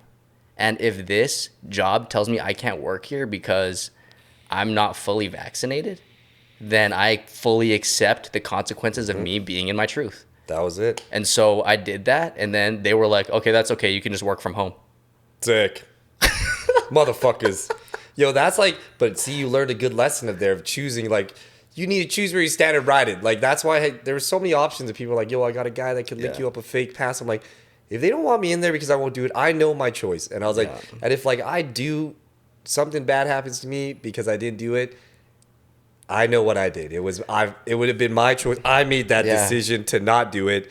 And like, it became like such a, I feel very bad for like the youth that came at that time, man. Cause like, we were mentally at a different state at that point. Of course. But being a teenager going through COVID, whoa, man, I was fucking, that been bad. And like, I remember I think I was like tattooing like an 18-year-old that just turned 18. And I was like, yo, you go to the club? And it was closed. And I was like, oh, fuck, it's your 18th birthday. And you can't even like go experience being 18. Yeah. Just because it's not even an option. Like, damn, that changes. Like, it's just, those are like vital moments of your life that like, just like, it's just experiences that are just taken away from these youngins. And like, damn, dealing with that much like choosing a side. And like, when you're young, you're so easily manipulated into whichever direction that happens, that you could irreparably damage relationships over this. And it's just like, man, getting bullied as a kid for choosing whichever side is probably rough as it is. Like, 100%. Because in a school, I used to think like popular kids and things, that shit mattered. I know. So like, you thought that motherfucker who was like the coolest kid, that was the shit. Like, that guy was the king. Fun tip, that's not the king. No. Life is way more complicated. Yeah. 100%. Yo, do you feel like now that we're getting older that everyone kind of looks the same, just we have bellies and less hair? Yo, I swear, everyone looks the same. They just have less hair and just bigger bellies, bro, in a family now. Like, shit's different. Yo, our hair is disappearing. How's your hairline right now? You hide that under that hat. Hey, you always wear the hat now. Is there hair under there? Oh man, come on. Okay, all right. You still doing good? You get a gray hair yet? I got a ton of gray hair. Really? I got a ton. Wow. I can't wait till it's like completely straight up silver. silver. That's what I said. I wanted either silver or none at all. Yeah. I got one right now. It's right here. Because you stay young, got bro. a You got third. that. You got that vibrant young spirit. You know. Yo, it's called smoking weed and drinking liquor. All right, these guys all talking about. You listen. You got to do a little bit of boozing to keep it young. But man, like I'll say this, right? We can sit here and we can talk about like, you know, how there's these people who are like scared to be this or scared to be that, and we can go and like look down on those people. But just like you said, when you're young, that's what you are. Yeah. Like there's a deep biological need to be accepted. Because back in the day, in caveman days, if you're not accepted, you're dead, bro. You need a tribe. You need a tribe. Everyone's just looking to belong So somewhere. like, they're looking to belong, and to break that biological desire for like belonging Oh yeah. takes a crazy mental shift. Oh yeah. You know what I mean? And so, you know, I have compassion for those people, man. Because I Of was course. once that person. I was also once that person, like in my room. Like when I started making music, I didn't tell anybody, dude. Like I was just playing guitar in a camera, and then all of a sudden people found it. Oh my God. And when they found it, bro, I was embarrassed. I was like, oh my God, they know that I like R&B music, and I'm like soft, and I'm singing these songs. Yo, and you to a were singing camera. them soft songs. That wasn't like everyone wanted to rap gangsta shit. Exactly. Yeah, yo, that's so Asian. Like Asians love R&B, bro. Yo, we love R&B. Yo, the brothers love R&B, but Asians, we don't have many Asian rappers, you know. But like R&B, we got some R&B guys. Who's we the know top? soft Who's the side. top R&B Asian guy? Honestly, I don't really listen to Asians. There you go. The top Asian R&B guy, probably hands down, would probably be like, who do I know? You know, I just listen to Kai Lung. It's just Vietnamese music, just a little bit of. Yo, I don't. Who was the best Asian R&B singer then? Wait, is it Nick Lee? Man, honestly, I think I Nicholas got some music in like the closet that no one's heard that is like puts me on top. Because like when you went to Vancouver, did you go to record music? I always No. wondered what did you go there for? So when I went to Vancouver, it was because like my family owned a business out there, and at that time, you know, the way that my dad was running the business, my dad's an amazing person, and he's done a lot of great things, and I hope to achieve half as much as he's been able to achieve in his life. But the way he was running it out there was like he had one employee running that entire store. What is it? What store? It's a professional beauty supplier, so it's a wholesale distributor for salons and spas and stuff like kind that. of thing. Yeah, Ah, and that's there was ballin'. yeah. So there was just one person working there, and I remember I went there to like kind of help out my dad. We went to Vancouver, and I was like, Dad, like, what happens if this person quits? This person has far too much leverage on us. Yeah, the power. And then like next thing you know, like not even a month later, she quits. Oh fuck. Right. And then so we're at this point where it's like, You gotta help the fam. well, I was never pressured. I was never pressured to, I know, but you but still feel it. you still feel it. You know what it's like. You know what you got to do, even though Just like you were saying, you know what you got to do, you but know most what you people gotta don't do it. But like, it's gonna put your life on hold, Yeah. possibly. Like, yeah, that's a heavy decision. And that was hard for me because I resisted that so much. But there was this thing inside me that was just like, who else is gonna do Yeah, this? and you know what they've given to you already. They raised Exactly. you up to this point. You gotta help the fam. Like Yeah. you got to. But like, yeah, he'll take. And that was at a point in my life where I had this mental shift of like, life is about service, like kind of like you said, right? Like, you know, we You gotta- owe the world yeah. for being here. Like Ali says, the rent for being on this earth is service to others. 100%. So like for me, it was like, who's better to serve than my family? So I just took a leap of faith, and I was like, yeah, like I'm gonna move. Did you have a girl at that time? Man, I was in this like tumultuous on and off relationship, Oh, damn. bro. So it was probably good getting a fresh It was good start. for me to get away from that. Yeah. It was Because that's good. toxic for your mind. It was toxic You for my can't mind and grow my when soul, you're- dude. Yeah, and you're- like once I got out there, like there was this feeling of like as soon as I landed, like I fell asleep on the plane, and as soon as I landed, I woke up from like the turbulence of just hitting the ground, and then I was just like, this is exactly what I was supposed to do. And that was actually the best year of my life, and people crazy. And people like ask me like, oh yeah, because Vancouver's so awesome, right? You got to go to the beach, and oh my God, I love Vancouver as a city. That's so great. But like for me, it was the best year of my life because it was the hardest year of my life. It's because I realized what I was capable of. It's because I realized that like you can put me in this place, and you can put me in like a place where I don't know anybody or have any resources or any experience in this area, and I'll survive. I'll make it out of there. Word, bro. And that built my confidence up so much to the point where like that location was so successful that my dad was like, oh, come back to Calgary and help me out with my 2 other locations here. And then I went on that journey, and even leaving that business was a huge leap of faith as well. Yeah. You see, struggle builds character. 100%. You took a chance, and like shit, it could have all went bad, and everyone's like, "You're a fucking idiot. Why'd you fucking leave? Yeah. To fucking go to Vancouver." But like, you took a chance, and like, it builds character. Like, Yeah. Whether it works out or not, you would have always come back grown. Mm-hmm. You could take gains from negative things. That's the only time you take gains. 100%. Like, you don't learn when you beat the shit out of someone. You learn when you get your ass whooped. Mm-hmm. And life will whoop your ass a bunch of times, but you could also learn nothing when you get your ass whooped by life. By just like, you could easily learn nothing. A lot of people don't learn anything. Down there, and so like, y'all still do that? Y'all still push your makeup? So there was kind of like, so COVID hit. Oh. And so our entire customer base is said that they can't work. They're not allowed to do nails no more. They're not allowed to have their spa open. You can't cut hair. And so that probably hurt the business bad. That hurt the business in a lot of ways, but, you know, it also brought my family so close together. At the time, which was the only time in our history as a family that all the brothers were in the business, right? So it also made the stakes even higher. So it was kind of like we shifted. So we got curbside pickup. We went online. We did all these different things to kind of whose idea was that? Survive. It was all of us, I'd say, as a collective. All right. How old are your brothers? My oldest brother is 42. Holy fuck. After them, he's 41. And then after that, I have a brother who is 34. Damn, your parents never had no breaks then? No, there was a break. So there's like my 2 brothers at the 40s. Kinda. Like, kinda. And then 10 years later, then me and my brother. They had them so split apart, I would have just bang the drum, man. Oh my God, your poor parents. Yeah, good thing, thank God you went and helped her, because damn, your parents went through a lot of shit, man. Do you have any brothers and sisters? Just one half sister or one sister. 100%. Yeah. Well, I gotta take a pee. No, please. I gotta take a pee. No, we ain't trying to project shit or hide anything. We all cool. It's all open. It's all open. Yeah, I got 2 sisters. Yeah, I'm the only boy. Wow. So what was that like?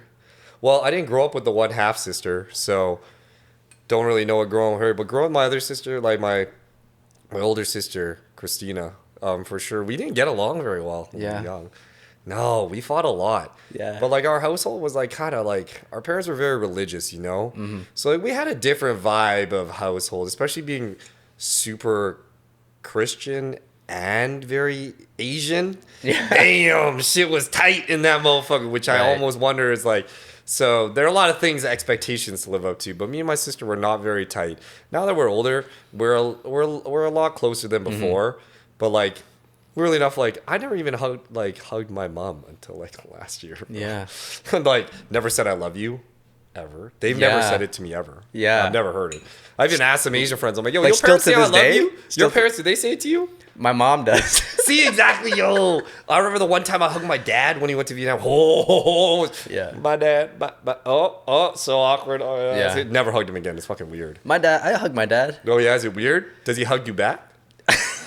Or does he just stand there like a stiff board? You know, it's hard for him. I think it's hard for him. I know, because the old Asian cultural shit. You're not allowed to. No, Asians, the love is the house, paying the bills. That's the love. The food. The love is the sacrifice. The love. Yeah, the work. Yeah. But like, I always envied my white friends because like, they'd be hugging their moms and shit, making jokes. And I'm like, damn, I don't make jokes on my parents. It's not like that. Like, now that we're older, me and my mom, like, we're real close now because I told my mom straight up everything I did. All the dirt. Wow. I just felt that if we couldn't relate unless I was real with her and just told her, this is all the shit I did and this is why I am the way I am. Yeah. Because she always wondered, why the fuck are you like this? Well, you know, I've seen some shit. So now that I explained it, she gets it. Mm-hmm. And we're super close, but I've never told my dad that shit. Fuck that. Fuck that. He way too old school. He probably gonna die before knowing that shit. That's so cool. You're okay with that? I'm okay with that. We keep it traditional on this bitch. Yeah. He only needs to know what he needs to know. If he wants to know, I'll let him know. But if you don't want to know, it's cool. Yeah. That's crazy. You hugged your parents. Your dad and it was like, but there was a point where we didn't. Exactly. Like there was a point where like we literally just had the most quiet dinners of all time. It was just like you eat and then you leave and then that's it. Like we didn't even say anything to each other. The news is on and that's it. Did you give him a kiss? No, it was just like, it would just be like, you know, I don't know if you guys do this at your house, but it's like, "Moi ba ma" before you eat. Like you moi them. I don't know. Oh no, maybe back in the day, no more now. Now we just pray. Yeah, but that was what it was. Like you just you just do that. Super tradition. And then you just eat, and then you're like, okay, moi, and then you're out. and like we didn't talk to each other, and it wasn't until like exactly the same thing I opened up to my parents, Okay. and I was just like, yeah, like this is what it is. But for me and my dad, the thing that really helped me reconnect with my dad was like moving to Van and realizing like I was going through so many hardships, like just in my own personal development, Yep. that I just started to ask my dad questions. And I think that like that's a huge thing for men, is like we want to pass down our learning, our experience down to the next generation. And like a lot of my upbringing was kind of like me resisting any of my dad's like trying to give me any wisdom. I was always like, Dad, what the fuck do you know? You grew up in Vietnam and we're here. You don't know anything. Yeah, I know better. Right? Like as a kid, you don't know any better. So that's what you think. But then once I was like, I moved to Van when I was 25. And at that point, like my dad was 25 when he escaped from Vietnam. Damn, he was older. Yeah. So like I started to see myself in him. And like any mistakes, quote unquote mistakes that my dad made, I was like, I'm 25, I don't know anything. Like if I had a kid when I was 25, I would be the worst dad ever. Oh, word, bro. And so like and then I started looking at my dad in the completely different way, and I'm like, wow, my dad's actually a great man. Yeah, he worked it out well. Things worked exactly. out. Raised four boys. Four of us, man. And I was just like, man, you did a great job. And then it came to a point I just had deep respect for my father, and I was just like asking him a lot of questions, like, Dad, when you left Vietnam, like, you know, what were you thinking? Or like, what was the hardest thing for you? Like, when you were worried about money, like being here, like, what was that like? And I started really picking his brain for stuff. And then me and my dad's relationship blossomed from that. Like, oh, that actually sounds good. Like, I've never thought about that. Yeah, obviously it's hard for him because I think, you know, in the most traditional sense, like a man shows his love through duty. Like he shows up and he's like, I put food on the table. I provide for you. I sacrifice every waking moment of my life so that everyone here is taken care of. And then like, in a traditional sense, the mother's love is love. Yeah. Like, that's the motherly love. That's what you always love your mother. Yeah, you know. Like, so I think that's natural for that. But yeah, like my dad is a great man, and that's the way that I humanize it. Like I humanized him. I was like, you're a human. You're not my dad. You're like a guy. Because they raised with fear and respect. It's true. Yo, it was like when your parents come, you hiding, you know, you scared your dad's gonna whoop your ass. Exactly. You're like, oh shit, dad's oh fuck. Yo, that's the scariest stuff ever when you're a kid. You know, and they're literally like, grab the spoon. Yeah, you know, like, and you're fear, like, man. You gotta grab the spoon, you're gonna get beat with, bro. Like, you gotta go grab the weapon. You can't even whoop a kid's ass now, so like, I don't even know. Do you ever have a fear that you will become the bad sides of what you're raised as? Like the bad sides of your dad? I'm actually not, because like I feel like I've done so much exploration of myself that I don't think I would have to go there. And I think like the biggest thing that I think that I kind of broke down for adults as a kid, I was like, every adult's pretending like they know what is going on. No one's an adult. Right? We thought they're adults. What the fuck? Yeah, like you just assume like, oh, these adults know what they're doing. Like they know the world. It's like student teachers. You thought they're like really old. They're like 5 years old. They're fucking kids. They're clubbing on the weekends. Yeah. Like we thought they were like old. Like it was just so weird that like no one really knows what being an adult is. You kind of just figure out what you think an adult is and just kind of do that. For me, it's just like about just being like, hey, I don't know what's going on either. Or like, this is how I dealt with my emotions. And like me learning, me kind of like, I know like, you know, in the podcast earlier, like traumas. But for me, like traumas. For me, like I really dug deep into those for myself. And like, so I feel like I've really healed my inner child. Hell yeah. Or I'm in the process of doing that. And so that's the same thing. The way I parent my inner child is the way I would parent my child. So like when my kid is upset, I'm not going to go and be like, grab the spoon. I'm going to beat you. I'm going to be like, oh, well, this is how I deal with my emotions now. Like, so like maybe I can help you and pass down my knowledge and my experience down to this kid. Is that a fear that you have? Like that you're going to be the worst parts of? I for sure learned with having an apprentice that no matter how much I tried not to be my father, sometimes you kind of become that motherfucker. Yeah. And it was like one of them things where it's just like I have a problem where my heavy drive and expectation is almost becoming like my parents, the old Asian way, where like I almost was like very hard on my apprentice and weird expectations of how she should do. That I've learned a lot about myself through teaching Tat. had a tattoo, Timeless Venom on Instagram. Find her. She's killing shit. But yeah, Tat went through a lot of shit with me. Like, I was like a fucking, like a single dad figuring shit out. You know, I wasn't ready to have a apprentice or a kid, but you know, things worked out well and Tat's killing it. She had to stick with a lot of my bullshit, but like, I learned a lot about myself of just like talking to like, I guess, a therapist about my expectations of what I expect from my child or like yourself, your students or yourself. Like, and it does get hard in a way where, man, everyone I've learned learns very differently. When I was younger, I needed motivation and support. I needed positive motivation, reinforcement. But now that I'm older, my dad was not that way though. He's very negative all the time. It was always one of them things where like, you dumb and you ain't gonna like, and that broke me down. Right. But as I got older, that's why I said my friend Corey that trained me that was really negative. It taught me that like, when someone tells me I can't do stuff, now I like it where I'm like, I'll prove you wrong. Like, I'm very confrontational about it now. Yeah. But I said with Corey, I cried a lot and shit. I was soft, you know? Like, I didn't like it when someone told me I couldn't do something before. But now I challenge that. I'm like, tell me I can't do something. Right. But like, just because I'm like that now doesn't mean my child will. Right. Because I wasn't like that before. Yeah. If you told me I couldn't do something, I'd probably believe you. I'd probably be crying about it and believe you. But now I'm just like, fuck that guy. Like, expecting my child to be like my mental is not always realistic because everyone learns differently. And I've learned that I have to really cater around like Tat for sure. She could take a lot of shit, but she's also a lot more sensitive in ways. So I learned that like she does care about like the little compliments and stuff like that. Where like even when I was going through my apprenticeship, like I couldn't take like criticism about my work very well from my mentor. I was a bitch. I was a pussy about it. Tat's way better about it. She's open to like hearing what needs to be done. So she learned a lot faster. But that's why I learned everyone's so different. When I have a kid, I'll never know how they learn. Right. My kid might be one of those kids where they love that negativity, where they're like, yeah, I'm a beast. Or my kid might be super soft and just need like, hey, you're doing great. Like, do your best.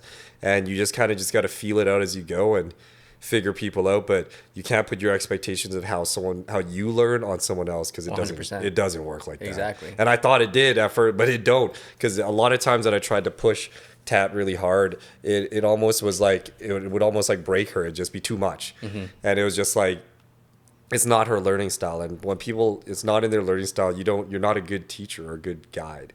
100%. And teaching a child is so much different than even teaching like an apprentice. Because I like to teach her like really to tattoo, and that's not the same as teaching someone like life. Yeah. Like I taught her a lot about like we taught her taxes and all that shit. I taught her how to run a business. That's blessed. Like Tat's gonna be fucking solid. If she ever opens her own shop and shit, she gonna be good. She knows how to do all that shit. Because I want to make sure like you don't withhold information. And she's very willing to learn. That's why like who knows? I might have another apprentice, another kid or a kid or something that just has no drive to learn. Yeah. And you have to figure out why or how to get them intrigued. And that's the beauty of life is everyone's so different. And how they are now doesn't mean how they will be later. Because, yeah, like I said, I was a pussy, bro. I'm crying all the goddamn time about shit. Yeah, man, it's crazy because I've gone through so many, like, points of change where I kind of, like, even double back sometimes. Oh, yeah. That's like, okay. Yeah, exactly. Like, so I'd say, like, I'm pretty similar. I can relate a lot to your experience where it's, like, I was a quote-unquote bitch or whatever, right? Like you're even scared to say it. Well, like even like because I don't like to speak to myself like that. Yeah, see, I'm a very negative to myself speaker where I almost wonder. I'm like, oh, I wonder if that's bad, but like that drives me. I'm like, man, don't be a pussy. Well, that's the thing too. Like that's where I was at too. Like I said, my fitness journey started with being like, oh, I'm skinny and I'm not enough, and so to be enough, I have to get to work and I have to do this stuff, right? And like that took me pretty far. Like I was able to achieve a lot through the mindset of like, I'm a piece of shit, and not be a piece of shit, I got to do the work. So here's what's required of me to do. But that actually pushed me to a point, like, because I actually lived that to a point where it gave me shingles. Oh, I had shingles too, bro. I know. You're the reason. We're brothers. We're brothers in shingles. You're the guy that set it off. So for me, like, yeah, like to me, sure, that can get you to a certain place of being like, it'll like, if your drive comes from not enoughness, Yeah. it's not sustainable. Of course. Like, because then you're never going to be enough. You're always going to have to do more. Of course. And there's actually a part of my development where I was like, yeah, I totally shunned the soft side of myself. Yeah. And was like, oh man, don't be soft. We're not negotiating this. It doesn't Yeah. matter that your spine is feeling really weird right now. You're going to go and you're going to train and you're going to roll and you're going to spar. Oh, it doesn't matter that your face is going numb right now. You're going to go lift and you're going to go and you're going to do all the things that you always do. Oh, it doesn't matter that your fucking face is burning. You're going to go and you're going to continue on and you're going to push through all the way until the point where I didn't go to the doctor and I had the worst case of shingles that this doctor has seen in a long time. Well, shit, in the end, you should right? have went to the goddamn So then doctor. from that point, I had to double back and I was like, oh man, like what is the source of my motivation for life? And what is going to be sustainable for me to the point where I don't burn out and crumble and break underneath the pressure that I put on myself? Fuck yeah. Like it's like, you know, it's like a plant.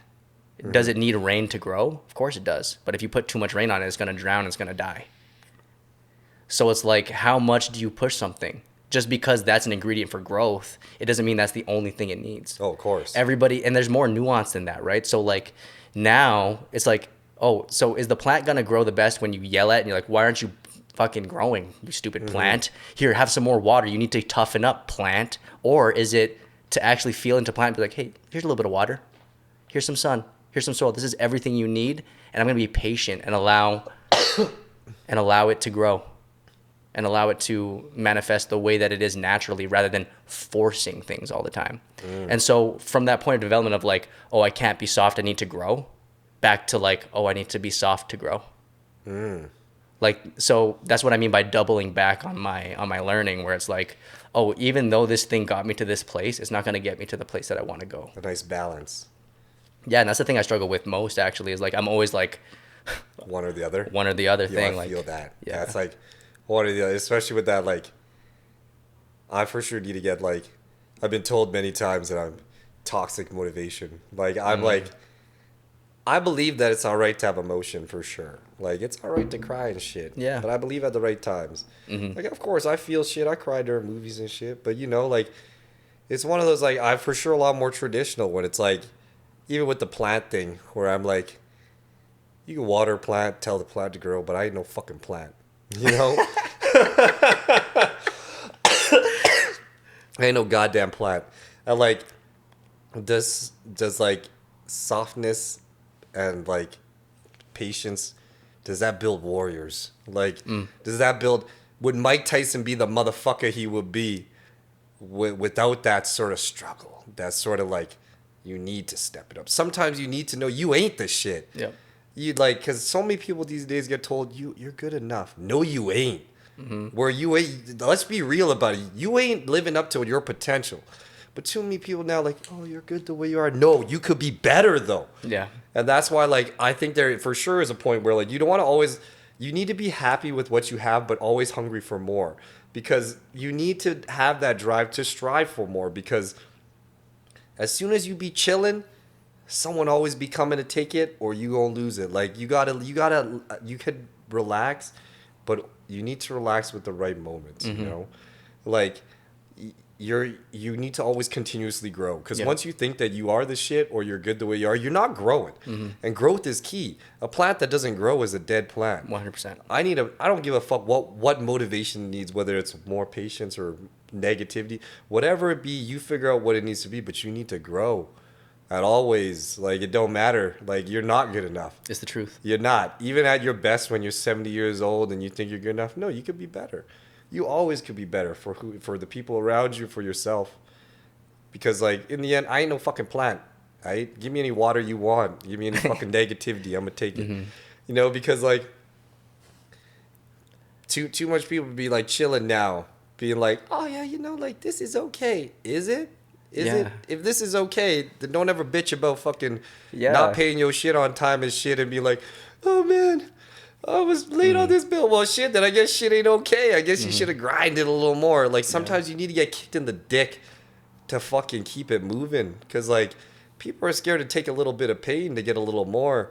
But like you're not good enough. Yeah. Where you're at right now is not where you need to end it. You could end it where you fucking want to be. Yeah. Like but like I'm gonna be better than I am today, tomorrow. Whether it be like in some sort of way, a little bit is better than nothing. Yeah. And comfortability is what kills you in all aspects. It's like relationships, I feel. Once you get to know each other so well, you're perfect roommates, it doesn't really matter. You gotta always grow together in some sort of way. It's true, man. Like, I agree with you in terms of, like, there's nothing in nature that actually is maintained. Yeah. There's no such thing as maintenance in fairness. nature. Like, you're either growing or decaying. Yeah. That's actually what nature is. And I agree You're 100% dying with that. right now. But, like, we're still living in this world of dichotomies. It's like you're either resting or you're grinding. But and we talk about warriors. To me, a warrior is fully present. That is the best warrior. Okay. The warrior who has the vulnerability is the warrior who isn't present, who actually ignores the emotion. So if I'm a warrior and I'm just ignoring my emotions, I actually am vulnerable. If I'm the completely present warrior who's like, oh, I feel this emotion, but I don't let the emotion drive. Of course. But The emotion the reaction. isn't making the decision. I'm making the decision. Of course. But I'm totally 100% aware of the emotion because the emotions are just information. Of course. Emotions, like if I'm sad, that's telling me something bad happened. Hell yeah. If I'm angry, that means that my boundary has been crossed. If I'm happy, that means, oh, this is something that I should do more of. And this is something that resonates with my soul. I need my emotions to tell me things. And I think that there was a part of my life where I did ignore my emotions, and that was my biggest vulnerability. Oh, ignoring them's wrong. But it's like I said, reaction is everything. Yeah.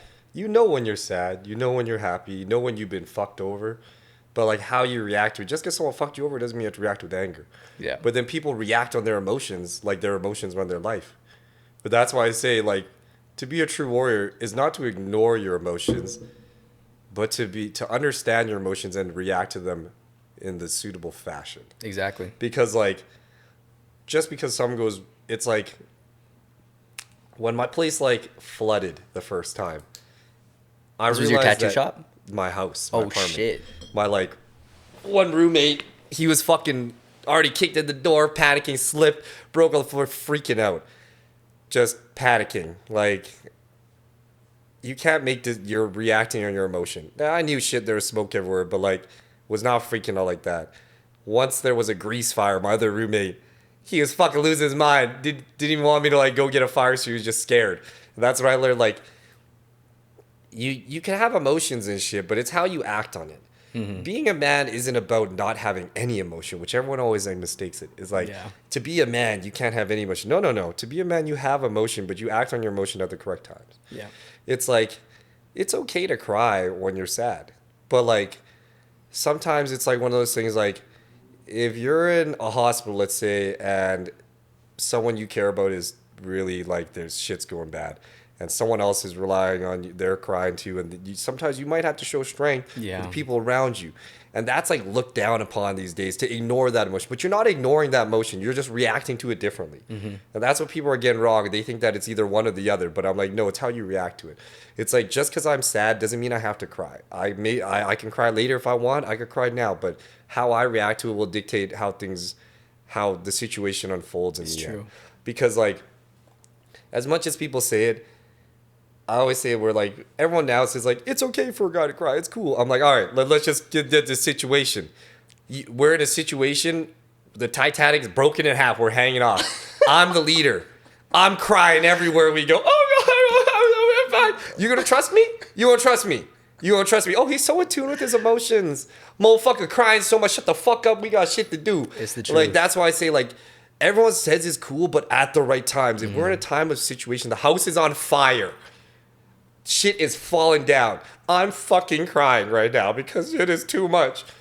That's not a good. I'm sorry, but we're all gonna die. Like It's the truth. But like that's why I say like, of course it's good to cry, but in the right situations or emotions, like you need to choose when the right time of emotion, and that's the hardest thing about it is like, as a man, you have to like, especially with traditional values, it's hard to understand when is correct to show your feelings, because of course our parents didn't show much feeling at all. Right. So then we start confusing showing feelings with having no feelings. Right.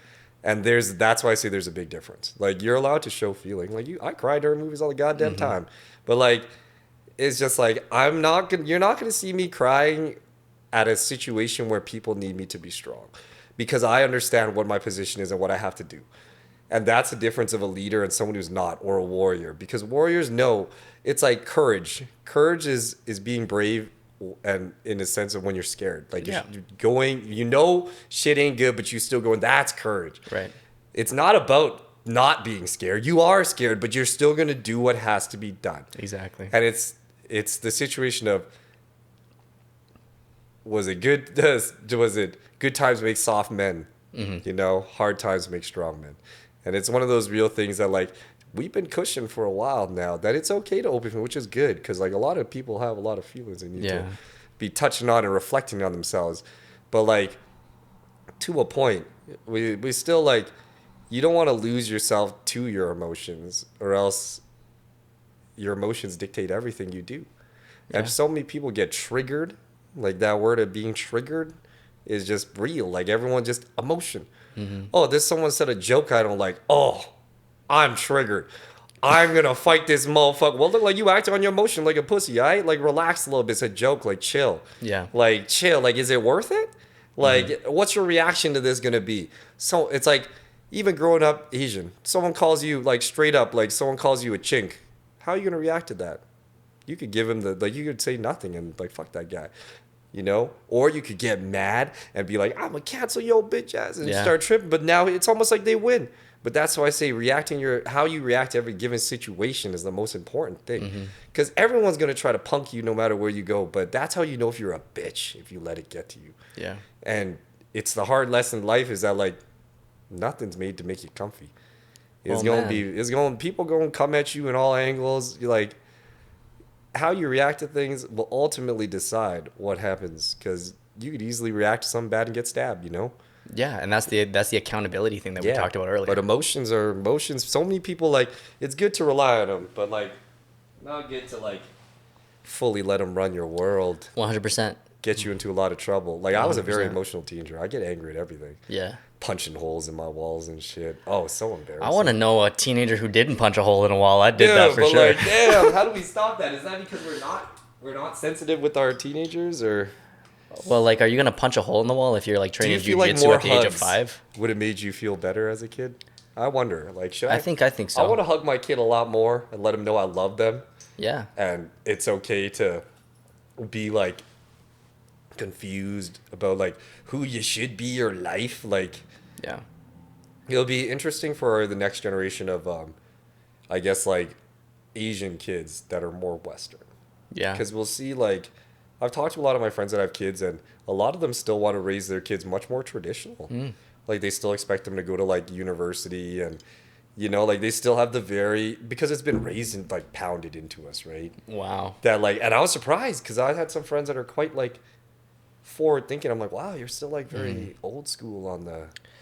I think, like, if you rely too much on an ideology, you're vulnerable. No, 100%. So school at a certain time was the right move. It's like, very few people have degrees, and if you get a degree, you're guaranteed a job. Yep. The world isn't like that anymore, and it's increasingly getting less and less like that.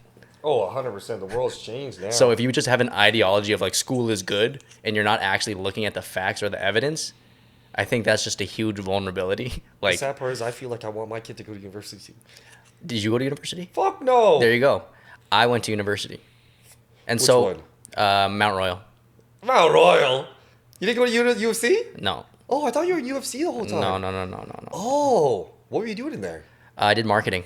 Oh, crazy. So it worked out in the end, right? Yeah, so actually the marketing program, I don't know. Like, to me, school is so whatever. Did you know you wanted to do more of what kind of this when you were doing it? No, not at all. Why'd you pick it? Yeah, so I actually, as a person graduating from high school, I was actually had so much conviction that I was going to be a musician. I thought you were going to be a musician too, bro. I was literally like, my dad was like, you're going to go to school. And I was like, no, Dad, I'm going to be a musician. And I don't care if I have to work. Parents. Yeah, I was like, I don't care if I have to work at a pizza shop. I don't care if I have to work at, like, some retail place. I'm gonna just do it because this is what I love. Just stabbing your parents in the I heart. had so much conviction in that, man. Oh my god, that's And, probably like, such a bad conversation. You know your what? parents cry? It was barely a conversation. It was kind of like just silent disappointment. Yeah, where they just like. It was just like, and then whatever. it was just like, mom was like, okay, well. Wow, even mom wasn't. Wow. And then my dad was just like, I think that you should do this. What did he want you to do? Well, he wanted me to go to school. He didn't really care For what? Just it not didn't anything? it didn't matter. But then there was a point in time when I was doing music and I was working at this really crappy job. What was your job? I was working at Aldo. Oh, that's not bad. I hated it. There's this one day where like I had this old lady who like put on a shoe that was too small and she asked me to take it off for her, and we were like, I was just like taking off this shoe. My hands were always dry from holding leather shoes Yeah. and stuff. And I was just like, this isn't what I'm supposed to do. Like, I'm supposed to do this. And I was like playing shows and stuff. I was like opening up. You were doing music everywhere. Yeah, I was opening up for like people like Jeremy Passion. I don't know if you know who that is, but he's like a Filipino cover guy who was really big at the time. Okay. Timothy De La Ghetto. Oh, Delegato. Yeah, like I opened up yo. for him. Opened up for Sean Kingston. Oh, what the fuck? Yeah, and like, Wow. but even doing all that, I was making no money. I was getting paid. That's how it always goes. Yeah, I was getting paid Struggling in like, artists. I was getting paid in like, oh, you can get into the club for free, or oh, here's some drinks, or whatever. And it was just like, Dude, I hate that. and it was just like, man, I'm scared. And so I went to my dad and I was like, Dad, I'm scared that like I'm gonna fail at this music thing. And then he was like, well, you know what you should do? You should go into business because I think you'd be really good at it. Oh. And then I was just like, you know what? Yeah, I will go into business. And then so I just did that because like at that time, at that point in my life, I was looking around me and I was comparing myself to other people. Other people's grind. You're like, damn. And there's like, oh, this person's in school and this person's doing this. And they're like, oh, yeah, I'm in the business program. Or, oh, yeah, I'm studying to be a nurse or a doctor. And then I'm like, what are you doing? I'm like, oh, I'm at Aldo and I'm playing random shows. You're like a rapper, you know, like you're chasing the rap dream where they're like, you ain't gonna do shit. Yo, those are music Yeah. is a hard one. And especially as like a kid, you use other people as a measuring stick for yourself. Whereas now I have a different care. It don't I have a matter. different perspective on that, and that's why I'm doing this. Word, bro. But Wait, like, I'm gonna go pee. yeah, please. All right, I'm back. I guess the good question is, do you ever look back at like that music part? I wish you chased it more. 100%. Oh yeah, so that And always that's kinda what weighs that's on what you? that's almost what drives me now. Okay, so you putting out music right now? I see you Not put necessarily music. To me, music is a representation of like who I actually am, like my authentic self or whatever. And so like now it's like I don't ever want to let fear stop me from doing something that feels authentic to me ever again. That doesn't necessarily have to be music. I don't have to Okay. sell whatever records or whatever. It's just about me being myself and doing the things that I have conviction in. So like for example, the decision to quit my job. Yeah. Like the job that I had was a job that like was a high status job. Could've worked that forever. When Could've I just- go and I tell people like, oh, this is where you work. Oh my God, that's so amazing, dude. That's so great. Oh my gosh, that company's so cool, et cetera, et cetera, et cetera. And like, but then to me, I was just like, my lived experience of that job isn't cool. So what's the goal now? What's the goal? Now that you quit your job, Yeah. What do you want to do? Even if it's not like a big millionaire, like Yeah. you want a family, you want to, what's your goal now? Yeah, my goal. Well, the thing that I'm working on right now, it's I started my own business. I have all the incorporation papers done. It's a legitimate business. It's called Maker Media. Maker Media. So what I do is I create. So the elevator pitch is I create 30 days worth of video content for your social media platforms in one day Okay. for less than the cost of a minimum wage employee. Oh, what the fuck? So it's for entrepreneurs Interesting. and small businesses that feel like I need to get into the social media game and I'm ready to hire someone full time, but I can't really afford a lot. But the thing is, like, I do it all in one day. And I'm going to charge you. So the cost of a minimum wage worker is $2,500 a month. So for a month worth of content, it's $2,500. And I'm going to be able to do that for you in one day. And you can post every single day.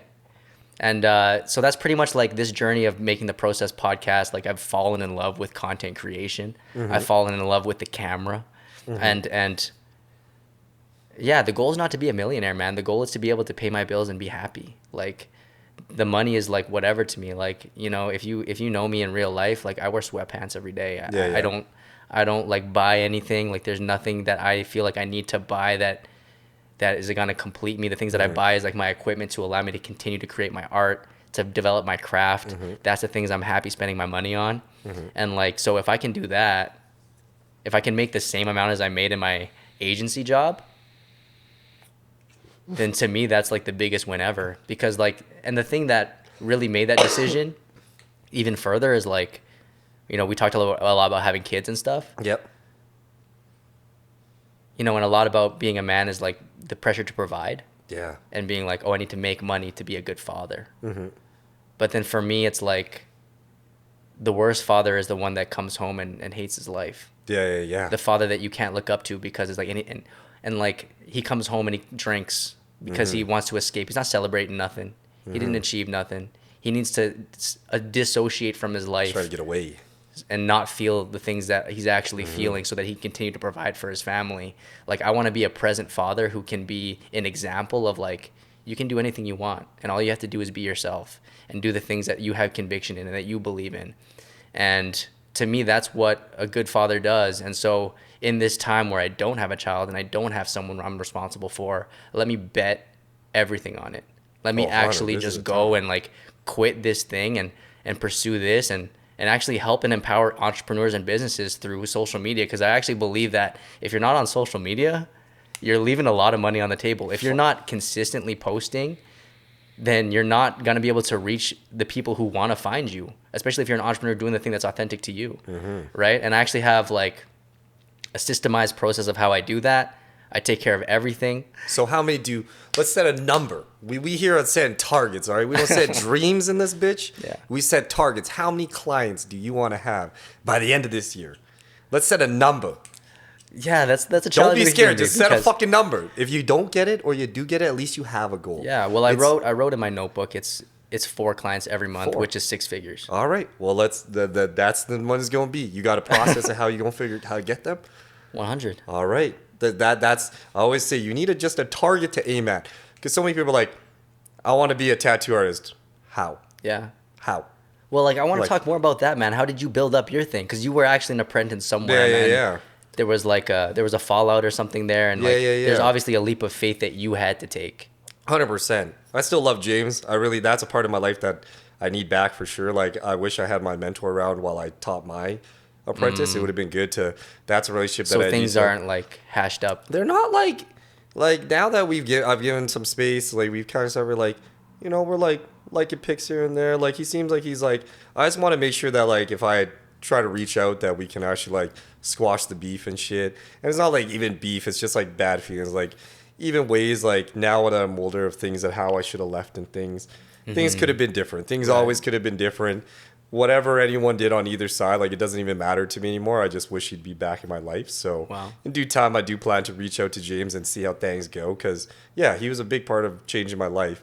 But like a big thing of gaining was like I learned at the beginning a long time ago that like we're very fortunate that social media exists because I always say putting an ad out in a paper could have cost you $200 and you wonder if someone gonna see that shit. Social media is free. If you ain't using Instagram and TikTok, whatever the fuck you want to use, if you ain't using it and you bitching about not having clients, you better shut the fuck up because you stupid. Like that's free. You could just do it tomorrow. And if you do what is it?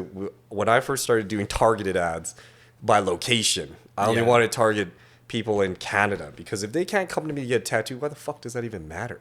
Because so many people are worried about the follower count. They're like, I got 10,000 followers. I got this. I'm like, dude, I know people that have 50,000 followers that ain't eating shit because 50,000 people don't actually give a fuck about spending anything. They don't actually want to like help you push your business or like care about your shit.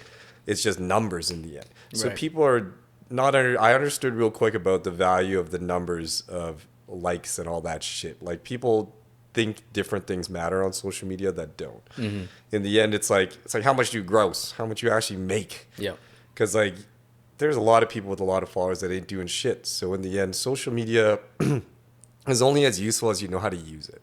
Exactly. So I took a lot of time studying, like watching YouTube videos, learning like how are people doing stuff, watching content.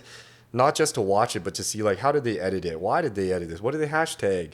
What are the locations? What time did they upload? Like how many followers are actually liking this? How many there's are bots? Like, you know, like, or what are the comments? Are they replying to them? And noticing just what people are doing. So I really built up like my social media a lot. I did a lot of podcasts. I did modeling at the time, so that really helped. That helped your tattoo business? Fuck yeah. 100%, bro. Wow. It's one of those things that like I always say it's like there's a lot of artists that like put out just their art on their Instagram, but I personally am one of those person. I want to see who this person is. Right. I want to see what they do on their free time. So I just went with that route, where I made it because everyone always said I should separate my Instagram with my tattoo shit and my work shit, and I didn't want to. I wanted them to, if you won't like me, then you see how I am. If I get fucked up on the weekend or whatever I'm doing, Yeah. if I'm like doing whatever and you don't like it, then don't come get tattooed. But if you like who I am and we gonna vibe, then let's do this. Like let's do some tats. So I'm morely attracted to people that were like my tribe, is like we would call it, like the gang, you know, like they down for you, you down for them. And I've become very close with all my clientele. Like I love them all. Like I see what they're doing with their lives and I care about what they're doing. And it's, you don't need a million clients as a tattoo artist if you could just withhold, like you could hold on to like the right amount of clients that are continually coming back. And so many people deal with like the numbers game of like, oh, if they don't like you, fuck it, we'll get another one. Like there's a lot of competition in Calgary for tattooing. So like maintaining your like clientele is a lot more important than getting new clients. It's way harder to get new clients than like keeping old clients. Right. And a lot of people are all about that new client, draw and flash every day. I don't really, my point of view on business is just a lot different from the tattoo world. Because when I did the social media shit, a lot of people made fun of me at the beginning. It's like when I first made my website, people told me my website was stupid. Told me it was dumb. They're like, why would you do that? But what did they say was dumb about it? Because it like, I had my modeling shit on there and all that to try to get more modeling jobs. It just didn't look like I was a tattoo artist. Really, it just looked like I was just a dude doing shit. They just didn't understand what I was trying to do. Right. So they thought it was dumb. They just like, why would you make a website? Like everyone goes on Instagram. But then also I'm like, what if Instagram goes one day? Instagram's free. Exactly. They don't owe you shit. Tomorrow they could be like, it's $200 a month. Exactly. What are you going to cry about it? You don't pay them nothing. So I'm just making sure there's different avenues that people can contact me and get a hold of me if they need me. And that it worked really well for when I like made my own shop because I didn't lose any clients. I think I lost one. So you took all of your clients from like, yeah, because they knew how to find me. Right. Because the biggest problem is artists leave and then you don't know where they went. They don't respond to messages and they're gone. But I made it so like I have my Instagram, I have a LinkedIn, I have a Twitter. Even though I don't really know how to use those, I just have them, you know, just to do it, just to get it on there. And it was just like now I haven't posted in a minute. I just post stories here and there because at the beginning I learned that you want to be as available as possible. Yeah. And then when you get a little higher up, you just want to be a little more exclusive. You don't need to take on everything. So I don't need to be around as much. And honestly, like, people way too emotional on Instagram. So I kind of just took a little break. Now I just post things for fun here and there. And, like, I still keep an eye on things. But, yeah, it was one of those things that I always say as a new artist, if you ain't, like, really popping off on your Instagram hard, posting every day. And a lot of people have problems of, like, they'll do art and they're scared that people are going to see their mistakes and their shit. And I was taught very early, just post that shit. Half the people looking at it, they don't know what they're looking at. Yep. They don't know what a good line is from a bad line. There's so many bad tattoos that people are like, go girl, kill that. I'm like, that is a piece of shit. Yeah. But like, people don't know. So like, stop judging so hard and just post it out there. Let it be. Let it be and move on. As long as you're showing that you're getting better every time and you're not making the same mistakes, that's the growth. But everyone wants to be like make a Drake fucking top hit every time they post. But also, something. man, people don't care about you as much as you think. That's the thing. I'm like, think about when you're scrolling through Instagram. They just go. You don't remember the last thing you scrolled by, and people like get so caught up in that. Like, especially what I'm doing, right? Oh, I'm literally sharing intimate thoughts about me, being incredibly vulnerable with my process. Oh, bro, you be posting some deep shit. And and I know that people don't care. Do people comment on it weird? I'll say this, man. I've never had someone face to face with me tell me anything bad about it. Oh yeah, I've had comments? And you know what? I've had a comment. I had a comment from this person who was like, "This isn't even that deep. Like, I don't know why everyone's like going off on this, right?" And this was like one of my posts that went like 500,000 views, Yeah. 20K likes, whatever. Were you ready to body this guy? You're like, I'm gonna tear this guy a new one. So what I literally did was like, when I see those people, man, it's like, I just showed them compassion. I was just like, I'm sure there's a lot of things that you learned, that before really resonated with you, but now they don't resonate with you as much now in your life. So that when you hear it again, it doesn't feel that deep to you. But everyone's on a different place in their journey. Like, so maybe this person's a little bit behind than you, and that actually really helped them. So maybe it's not resonating to you, but it's helping these people. And you know what, man? Like, I appreciate you stopping by, and I wish you the best. I checked out his profile, and he's like posting some stuff, and I was like, and I hope that your thing that you're posting blows up, man. I love seeing you do your thing on your journey. Next thing you know, he DMs me, and he's like, wow, man, I'm blown away by the amount of compassion you gave me. Thank you so much. I'm sorry that I reacted that way. Like, I had a hard day, whatever. Yeah, he was having a fucking... And that's literally what we need to do for each other, man. And, like, that's the thing, when we talk about cancel culture and virtue and shit. Oh, yeah. Like, virtue isn't yelling at someone because they have a different opinion than you. Oh, of course. Virtue is having compassion and empathy for what their situation might be like. Maybe this person who's like screaming at you to get a vaccination had a grandma who died of COVID. Oh, yeah. And now they're really upset, and that's their experience. And then maybe the person who's like, I'm never getting vaccinated, has a friend who had an adverse effect from the vaccine. Like, everyone's having a different lived experience. And actually, if you want to be virtuous, live it. Don't comment it. Don't yell at someone else to be something. Embody the thing that you want to see in the world. That 100% will work. But, like, yo, the world ain't perfect like that. We might as well just get a boxing ring and just let everyone just throw down. But that's the thing. Why do we need the world to be perfect? Why can't we just be representations for ourselves, you know? Well, like, you ever wonder, like, what makes us decide what is right? Because, like, now the Western world, we be pushing our virtues on everyone. If you ain't with us, you a piece of shit country. But, like, who gets to decide what's right? What if I always wonder, like, what if we get, like, you die... And whatever, you get up there, whatever, and also you're like, oh yeah, it was Jehovah's Witness, that was the one. You're like, damn, like how do we know that what we believe is right? I always wondered that. Like, what if I believe is just fucking crazy and wrong? And why is there have to be a right and a wrong? That's what it is. But like, how do I judge someone living somewhere else saying that they're living wrong? I can't. Like, if you're real, you can't. Like, think about even your dad. How much do you know about your dad and his life? And how much can you really judge him? How much does your dad or your sister, the people in your family, even know about what's going on with you? We actually have no idea what's going on with people. And the fact that we like pretend like we know what's going on is ridiculous. How do we know? Yeah. Like, that's why I'm just like, shit, man, the world's going to get way more complicated. And that's why, like, in the end, you got to just find something you want to grind to work towards and just fucking hope that that path you pick is right. Because you never know what's right or what's wrong, I think, until, like, maybe the end, whenever the end comes, and I guess whatever the end is, would you rather be gone young or go old? Well, man, like, I think that people get so caught up in right and wrong. Like, for me, it's like, what can I live with?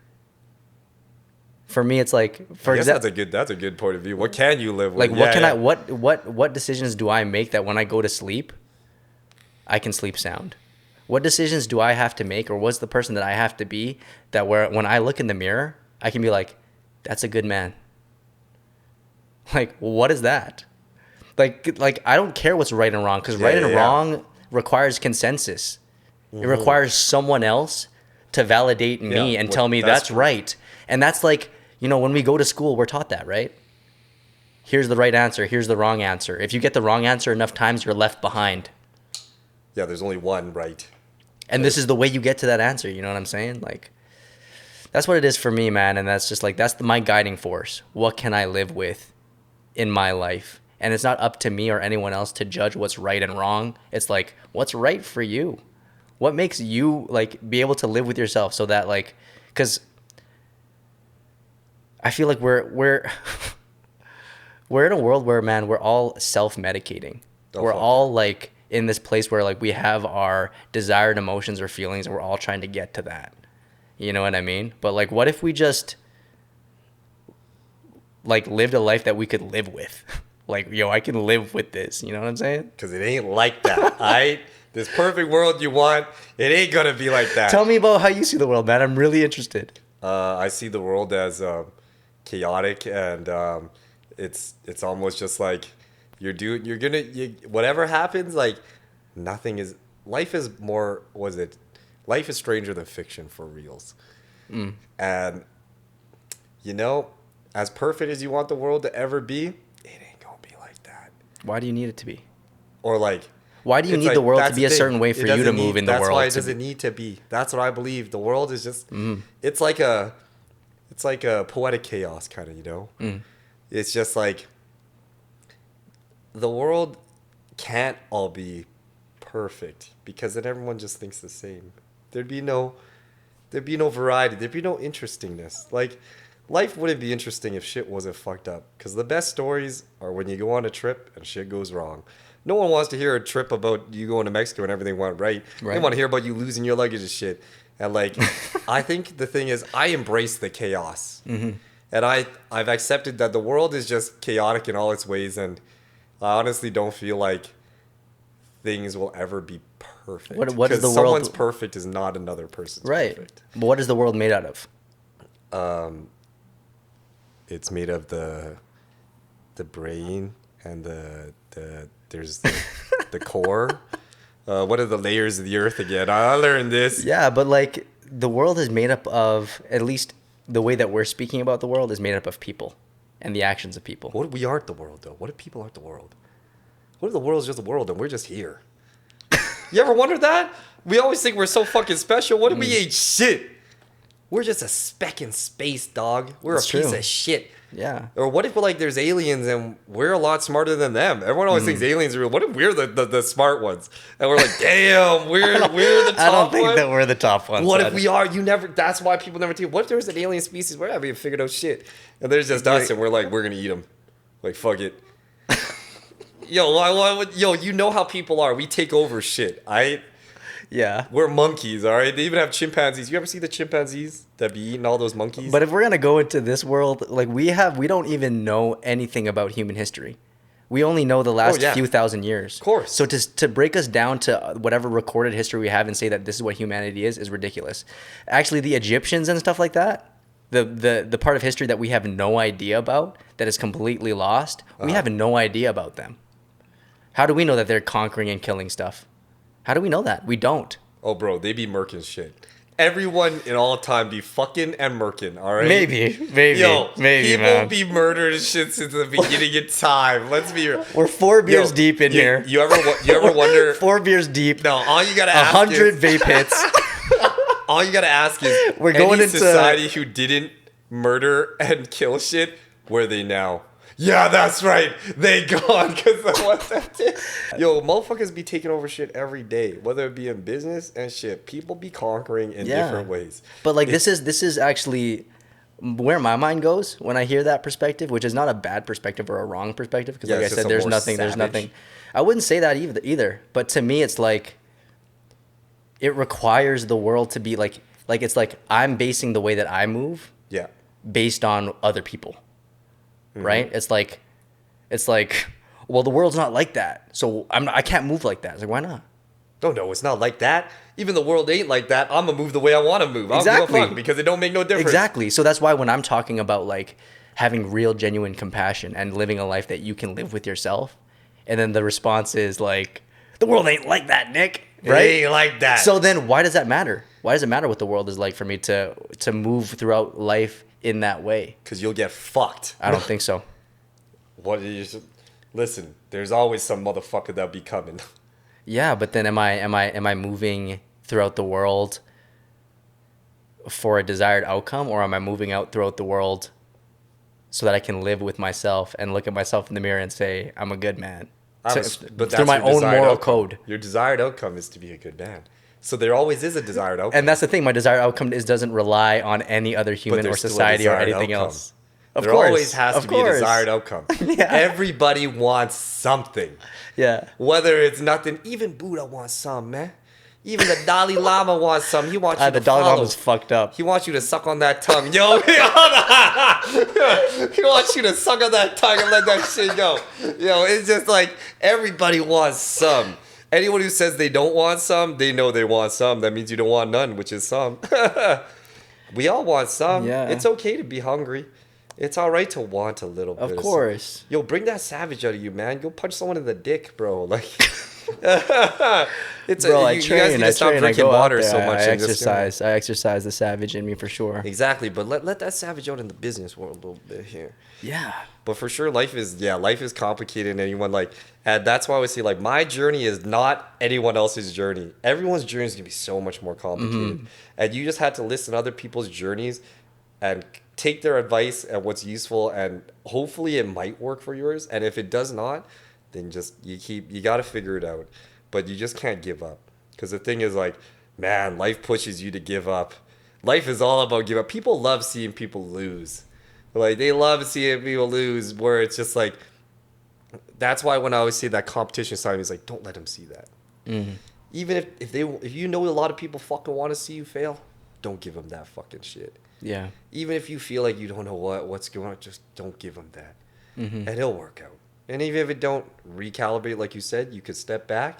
It's okay to take a step back to take 2 steps forward, which a lot of people don't understand. Right. Because everyone always thinks you got to keep moving forward. I'm like, no. Sometimes things go wrong. Yeah. You got to replan, regroup, and get that shit going. But there's no pace. I think the pace of life is probably the dirtiest thing now. Because everyone you can be a millionaire tomorrow now, but you could also lose it all tomorrow. It's true. But people don't see the losing part. They just see kids killing it. They're like, oh my God, that kid bought a Lamborghini. This kid bought this.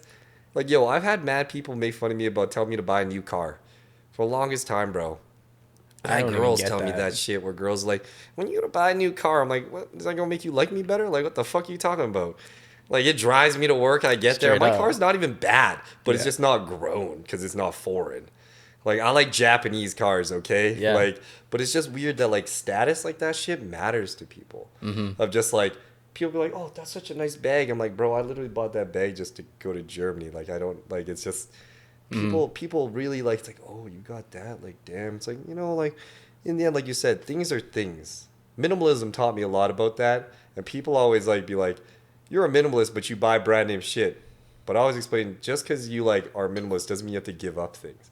It means you just have things that you care about and you don't buy a lot of things. It's like your place. I really like how you just have the simple things. Thanks, man. It makes it a lot cleaner, less clutter. Because when I was younger, I used to have my parents' place when I lived in the basement was walls were packed with everything. I bought everything. It was like a Fight Club.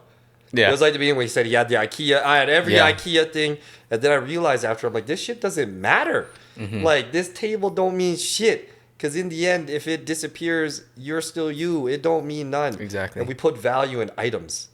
And for sure, the minimalist train got weird. They got really hippie-ish. But I'm still kind of minimalist where, I only have, my black shirts are all just diesel black shirts. They're just those. I can wear them day in, day out. I don't give a fuck. It makes no difference. It's like you said. No one noticed. You think you're the center of the world.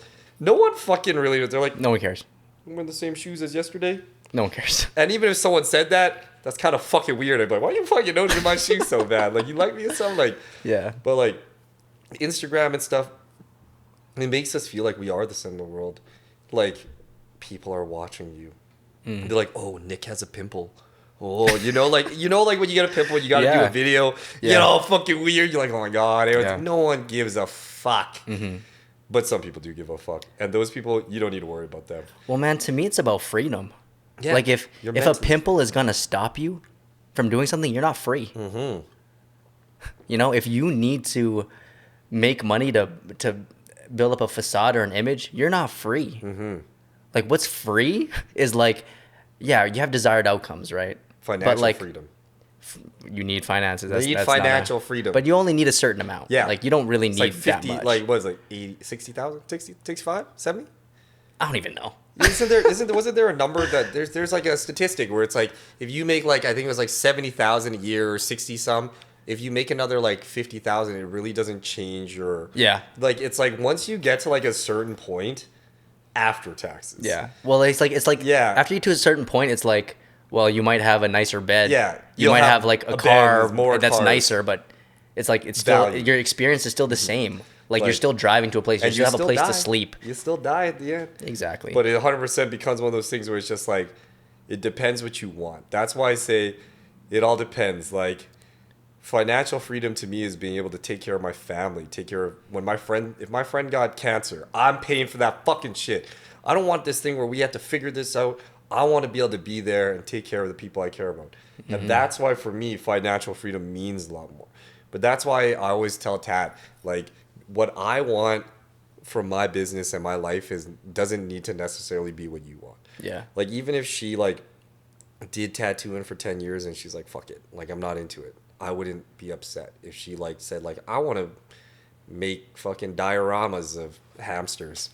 Like, I wouldn't have it. She really likes hamsters. Okay. I wouldn't have an issue. Like, I'd rather someone chase something that they're happy to do rather than to be rich. Yeah. And a lot of people always That's its own prison. Yeah, they always see the way that I look and think that I'm all about the money. But to me, it's about like, you can make so much money, but it won't buy you happiness. But to a point, you need to have money to take care of the people you care about. For sure. And to take care of yourself. Like, it's like I said, you can't help no one. If you want to give back to charity, you best be making some paper for yourself, because what, you gonna be charity too? Like, it ain't like that. And people get weird, but people get weird now about like chasing paper. Like, people get weird. They're like, well, like, paper is like the devil. But I'm like, it's only the devil depending on how you let it run your life. Yeah. If you let it run it where you need it, but you don't, it could become bad. Anything could become bad. You get addicted to food. You get addicted to clothing. You get addicted to anything you want. But it all depends how you take it. That's why everything's addicting. It just depends on how you let it control your life. And there's nothing wrong with making money. Like, people always think now, like, people that are rich or like chase money are the worst.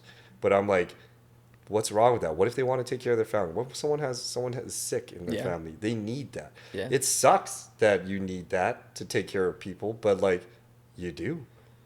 Like, I worry about like my family when they're older. Like, when my parents retire, my family in Vietnam, I worry about that all the time. I have a lot of relatives in Vietnam. We're the only ones that escaped. Who's gonna pay for them when they're older? Like, someone's gotta help. My parents said I don't got to. But I know, it's like you said, with your dad saying, like, you don't got to come work for me. You kind of know what you got to do. I got to take care of them. And, like, the only way that I can help them is to make money to help. I want to teach a person to fish, not feed them. But damn, that's a whole nother problem we're going to worry about later. So right now, we got to get the money first, and then we'll deal with that later. But, like, in the end, the things that I have to deal with, I would like to have more financials. So I always tell, like, Tat, when I was teaching her that, like, whatever your life feels like you need, because if you're happy with $20,000, $30,000, $50,000, that's you. Like, be happy with it. You don't need to be a millionaire to have value. But a lot of people feel now you need to have Gucci shoes and fucking Balenciaga shirts and shit to be valued in society.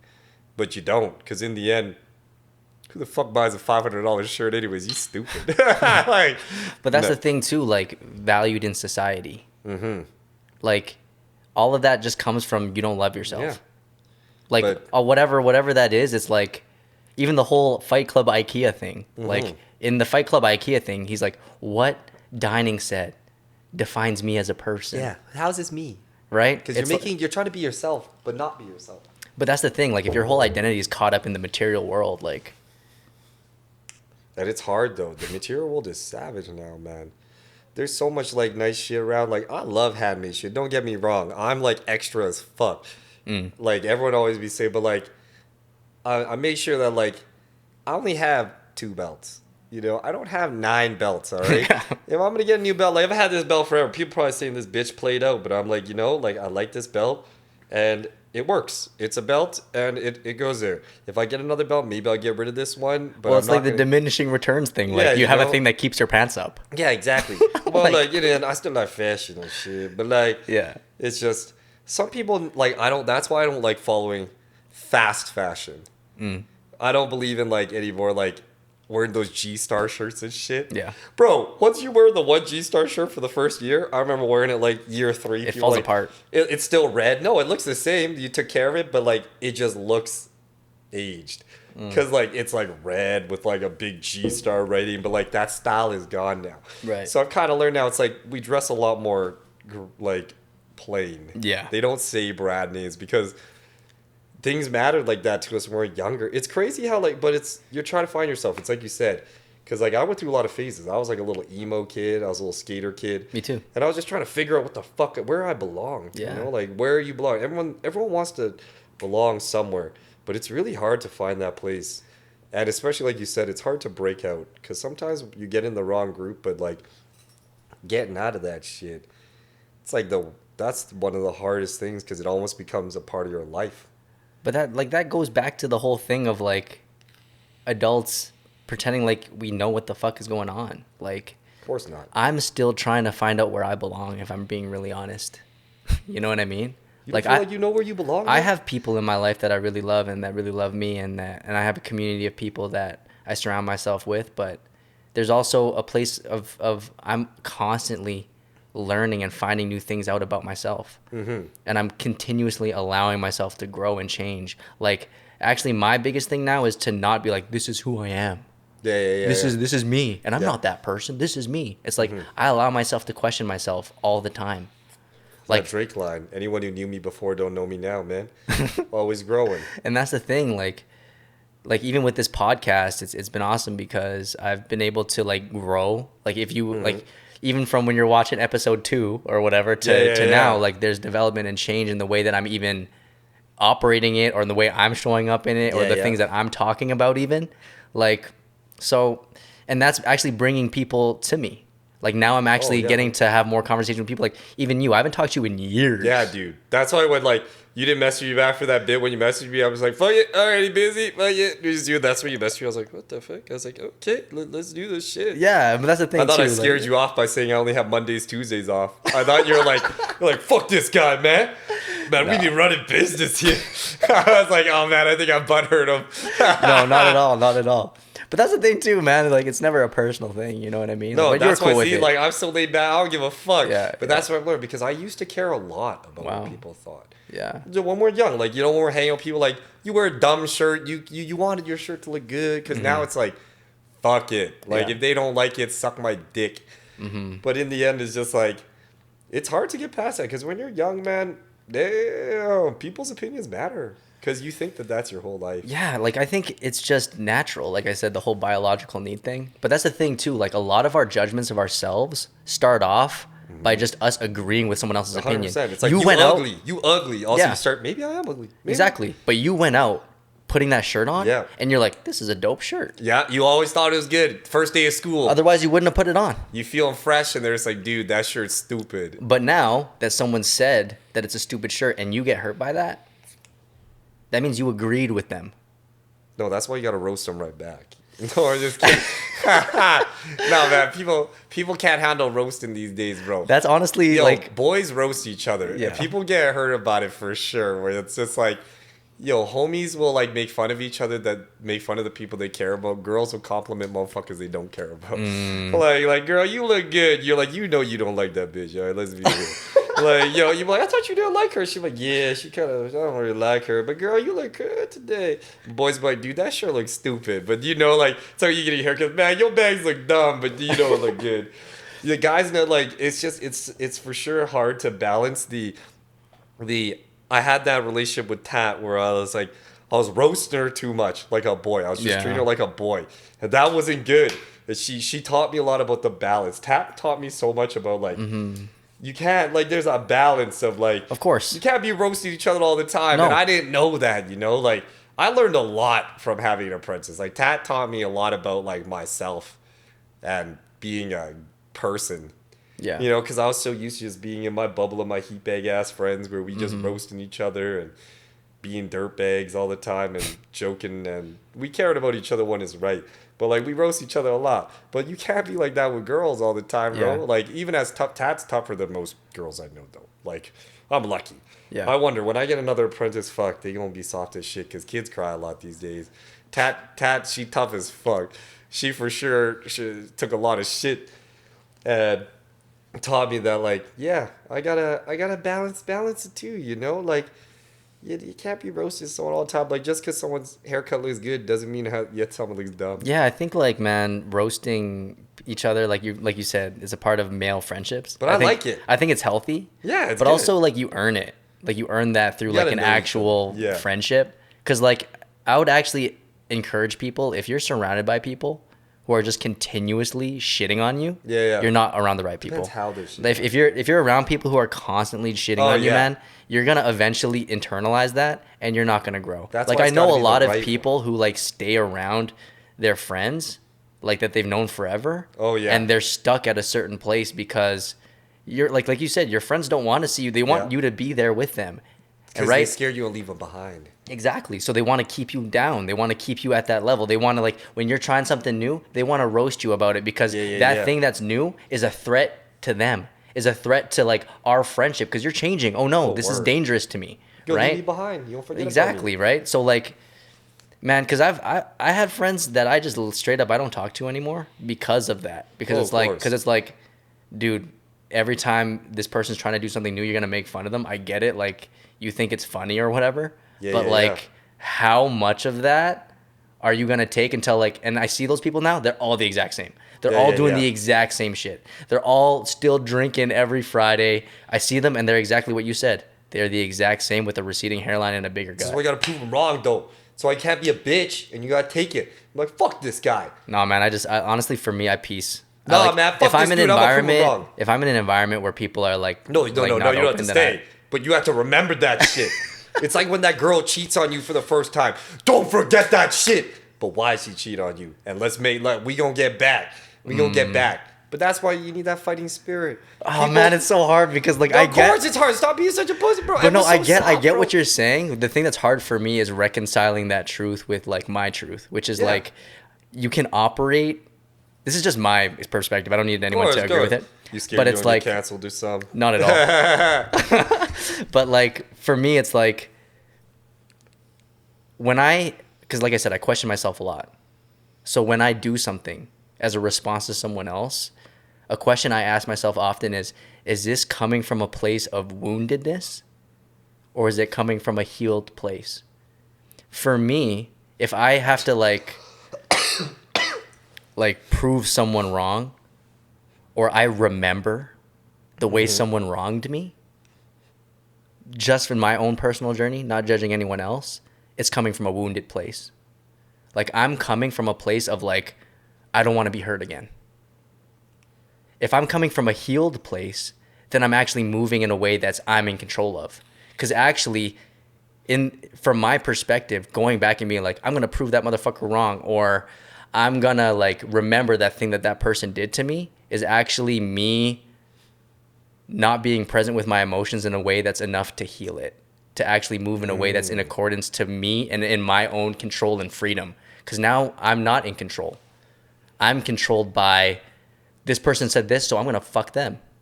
And then a lot of that, like, you know, even the reaction of like, and this was me too at a certain point in my life where like someone would make fun of me and I would just roast them back. You got to. But welcome like, to the game. Welcome to the game. This game ain't fair. And that's fair. Like, man, this is an open world game. 100%. It's online, and you can play the game however you want, and that's your God-given right to play the game 100%. however you want. And that's the fun thing about this podcast is I get to talk to people, and I get to hear about the way. Super nice on here. I'm the worst one. Everyone's been like, we want everybody to win. I'm like, fuck everybody. I get to, no, I'm just kidding. But I get to like see other people's approaches to playing the game of life. Oh, for sure. And I don't judge anybody, man. That's but why like, I watched those and I was like, damn, I don't know who he's letting on here now. Like, everyone's so nice. But I became like, at that point, I realized like, man, I'm not coming from a healed place. I'm coming from a place where I'm being dictated by like my past hurts and my past pain. And the thing that I actually have to do is acknowledge that pain and like show compassion for that. And then that allows me to show compassion for others. Well, fuck yeah. That's my personal experience. Gotta have a little compassion, a little empathy. Yeah. But you know, you gotta forgive and not forget too. It's true. I ain't getting fucked twice, all right? It's a balance, man. It's a balance of like compassion and boundaries. Oh, like you 100%. can't let people hurt you again, but you can understand that that person hurt you because they're probably hurt. Like the reason why that guy's like trying to bring you down is because he's fucking lonely at the bottom and he needs you to be down there with him. So we better drag his ass back down here and let him know where we at. No, I'm just kidding. Yo, I'm the worst. Yo, like, for sure, like, yeah, 100%. It's better to avoid that shit. That's why, like, it's like you said, like, I cut out a lot of that shit But 100% if someone wants some, we got some, you know? We ain't gonna be bitches still. I love it. It's just one of those things. That's why I'm like, yo, you can't let go of all that dog in you, bro. Because there'll always be someone coming here. And we're just in this world, man. The business world's savage, dog. Business world, they don't give a fuck what you like. Dude, getting fucked by like a corporation or like a bigger company where you learn that you're powerless. It don't matter how you feel or what you think. That's when you learn. Like, world gets way more different. Dealing with people is one thing. Dealing with big corporations and business is fuck. What's that experience for yourself? Like you're speaking from it where it feels like it's a personal experience. You know, like it's just like dealing with things that are more powerful than you. It's like let's keep it simple. Like getting a SIN number from the government when you or let's just do like this. You owe taxes. Okay. They want your money all the time right away, but when they owe you money, you ain't getting it. But what are you gonna do? What are you gonna do? That person is the one that's in charge of this shit. You know what I mean? Yeah, so, but what about radical accountability? Like accountability at the end is like you can't change how things are gonna be. Like, you know, so like you need to have some dog that you go and do some about some shit. Cause being like letting things just push you around and like compassion of like, that guy just fucked me over because he's hurt. Like, okay, like fuck that guy. Like in the end, like I ain't gonna forget. Like if someone like in the end people are gonna wrong you and like you can forgive for sure. But forgetting on things and letting it happen twice is not happening. For sure. It's not happening. For sure. And fool me once, shame on me. Fool me twice, ain't gonna be fooled again. You know, like one of those things, it ain't gonna be fooled again. But life is very complicated where there's a lot of nuance. As black and white as I try to make it, it ain't like that. There's so much gray area where you just have to play everything by feel, for sure. It's like, true. I just joke about shit where it's like, yo, you gotta fuck that guy. Nah, man. Like, yeah, it's okay to forgive people and let things go because sometimes you just gotta let things go, man. Holding on to things, it's gonna burn it's gonna destroy you from the inside. And it does. And I felt that shit. Where like, you just can't be mad all the time. You can't. That's why as much as I'm like super aggressive about things, I don't hold on to things where it's gonna. Because like when I first started working out, it was because like my one girl like cheated on me, right? Right. And like I realized at some point that like I had gone to the point where I got over it, where I was like, oh fuck, like whatever, like I've reached my goals and what I wanted, and I found out that I needed to find new motivation to keep going because now my anger or hate towards what she did wasn't motivating anymore. And I had to learn to love working out and find a different motivation. Right. So like, I find that anger is useful depending how you put it, just like reactions, how you're going to react to it. But like, I don't think there's anything wrong with a little bit of vengeance. That's interesting. Yeah, you know, I don't know what I was talking about that government shit. I was a little crazy there, but like I said, I don't know what I was talking about a little there, but like in the end, motherfuckers gonna do what they gonna do, you know? Like, just don't forget that shit. You know? Let that shit burn you a little bit. Cause like you can't let everything go. Give a little fire. I don't know, man. I'll respectfully disagree. I know. I'm the one of those fucked up people on that. No, man, it's not being fucked up at all. I think it's just like where you're at in your process and your journey. And I think 100%. That we all grow into things and things work for different people. Yeah, like you said, like, you know, everybody's special and different and has different needs to grow and move throughout life. And actually, for me, it's always just about, this is your game. This is your life that you get to live, and you get to live it however you want. I'm not here to pass judgment on anybody on how anybody lives their life. Like, I would love to share the things that work for me. And it's cool that you're sharing the things that work for you. Yeah. Like, I don't necessarily have to agree with all the things that you do for me to respect it. Like, it's like, oh, cool, that's how you move. Like, that's cool. Like, what can I take from that? And then what can I not take from that? That doesn't resonate with me. You're always a very compassionate guy, though. I always felt you were very nice, always very kind. Like, especially, like, in that circle, that party circle, like, you were always one of the nicer ones for sure. I never really felt any, like judgment from you. You're very accepting of quite everyone. Oh, thanks, dude. That's why even find out that you got jumped, I'm like, that's surprising. Like, what the fuck? People would be mad. You know, like, you're always very kind to people. Where I've been a pretty big dirtbag, so it all makes sense. You know, but like that's even to me, like, I don't judge that because it's probably if you ever acted in that way, it's probably because you're acting from a place of hurtness or woundedness. Trauma, baby. Trauma, baby. It's just, shit be bad, you know. You know, we're all gonna get past it. I gotta go pee again. Yeah. So with the podcast, are you going for like an all Asian thing or something? No. You have a lot of Asians on there. I always wondered. I was like, is I this got some like white people in there. I know, but a couple. But like, I was like, is this like a yellow thing, or is this like a Well, I think whatever? Everybody's. Are you Yeah. trying to go more Asian? I didn't know if you're like trying to do the Asian thing. You know, I'm really just letting it be whatever it's gonna be. Okay. So you're It's not just trying to find like just No. Asian. That's why I wonder. I'm like, is this guy trying to just find like make an Asian thing? Like, you know, it's cool. Like people do. No. I don't want it to be like, oh, just support it because it's Shang-Chi. That's what I thought. Like, that's why I was like, maybe it's like an Asian podcast. And that's why I'm like, but okay. I think it's really interesting, and I think there's not a lot of. I think there's a desire for more people to be speaking about an Asian experience. Yeah. And like that's an experience that we can speak from just because that's our experience growing up, or just being a human. No, Being man, alive. I'm just a person, bro. I don't give a fuck what color they That's are. how I feel too. That's It's like how I feel. Spider-Man. I don't need to know what color it is. I think that's me under there. 100%. I But at the just, end of the like- day, there was certain things that there's so much nuance, right? Like I also don't want to be viewed as like, oh, you're Asian. But at the end of the day, there's experiences that we had that are unique just because of that. And that doesn't have to define us. That doesn't have to be like, that is who I am and that is my experience. But there's certain experiences that that kind of like define a little bit. that were shaped by the fact that we're Asian. Like we like, But that's fish not sauce, something I'm going we like for, soy really. sauce. Like the thing that I'm going for, the thing that I'm going for, like with the podcast, is really just like, you know, there's people in the world who are making decisions that seem like are genuinely for their own happiness and for them, that seem like unique paths to take. And then it's in a selfish way. I like to pick the brains of those people, and then I just put them online for people to see, and then like hopefully therapy. someone can like take something from that. But if not, then that's also cool.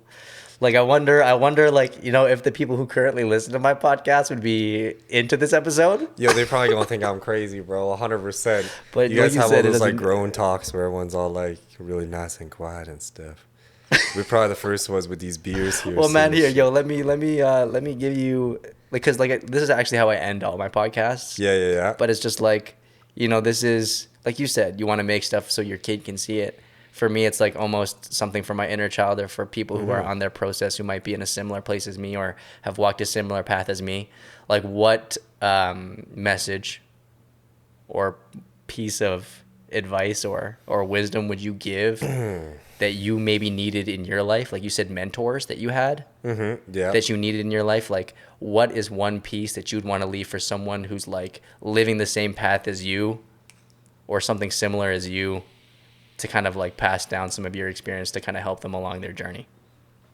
That is a good question. I should have listened to what those other guys said. Maybe make a cooler one.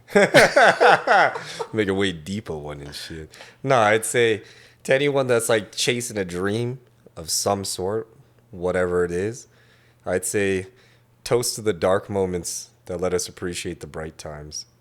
Because there'll be a lot of dark times, but you wouldn't appreciate the good times without the dark times. And whatever that little glint of light that you have, appreciate that time, because you never know when it goes. You know, our time's all limited, and what you do now, it ultimately does matter. And yeah, get that shit. You know, don't be scared to take it. 100%, man. I appreciate that. I appreciate you coming through. It's been nice catching up with you, man. I haven't seen you 100%. forever. You've been bringing hiding some down brews. Thank you, man. Yeah, you drank like 1.5. You drank 1.5. I'm tame. I'm tame these days. I'm training after this. You gotta go to training. Listen, training, it'll be I'm training. fine. Like, they're rolling around on the floor. They're gonna be okay. There's like no, what's the cardio really? Like, All right, man. Yo, come through for class. because I'm gonna come through and body some people, right? No, man, no, don't put that out there. They're like, yo, they'll be weighing champions creeds. Like, where's that little Asian guy? I'm like, oh shit. They're like, aren't you the guy that said you body people? I'm like, no, that wasn't me. That was someone else. All right, I'm keeping it in. All right, bro. Thanks, man. Cool. What's your love, bro? Yeah, that's how you.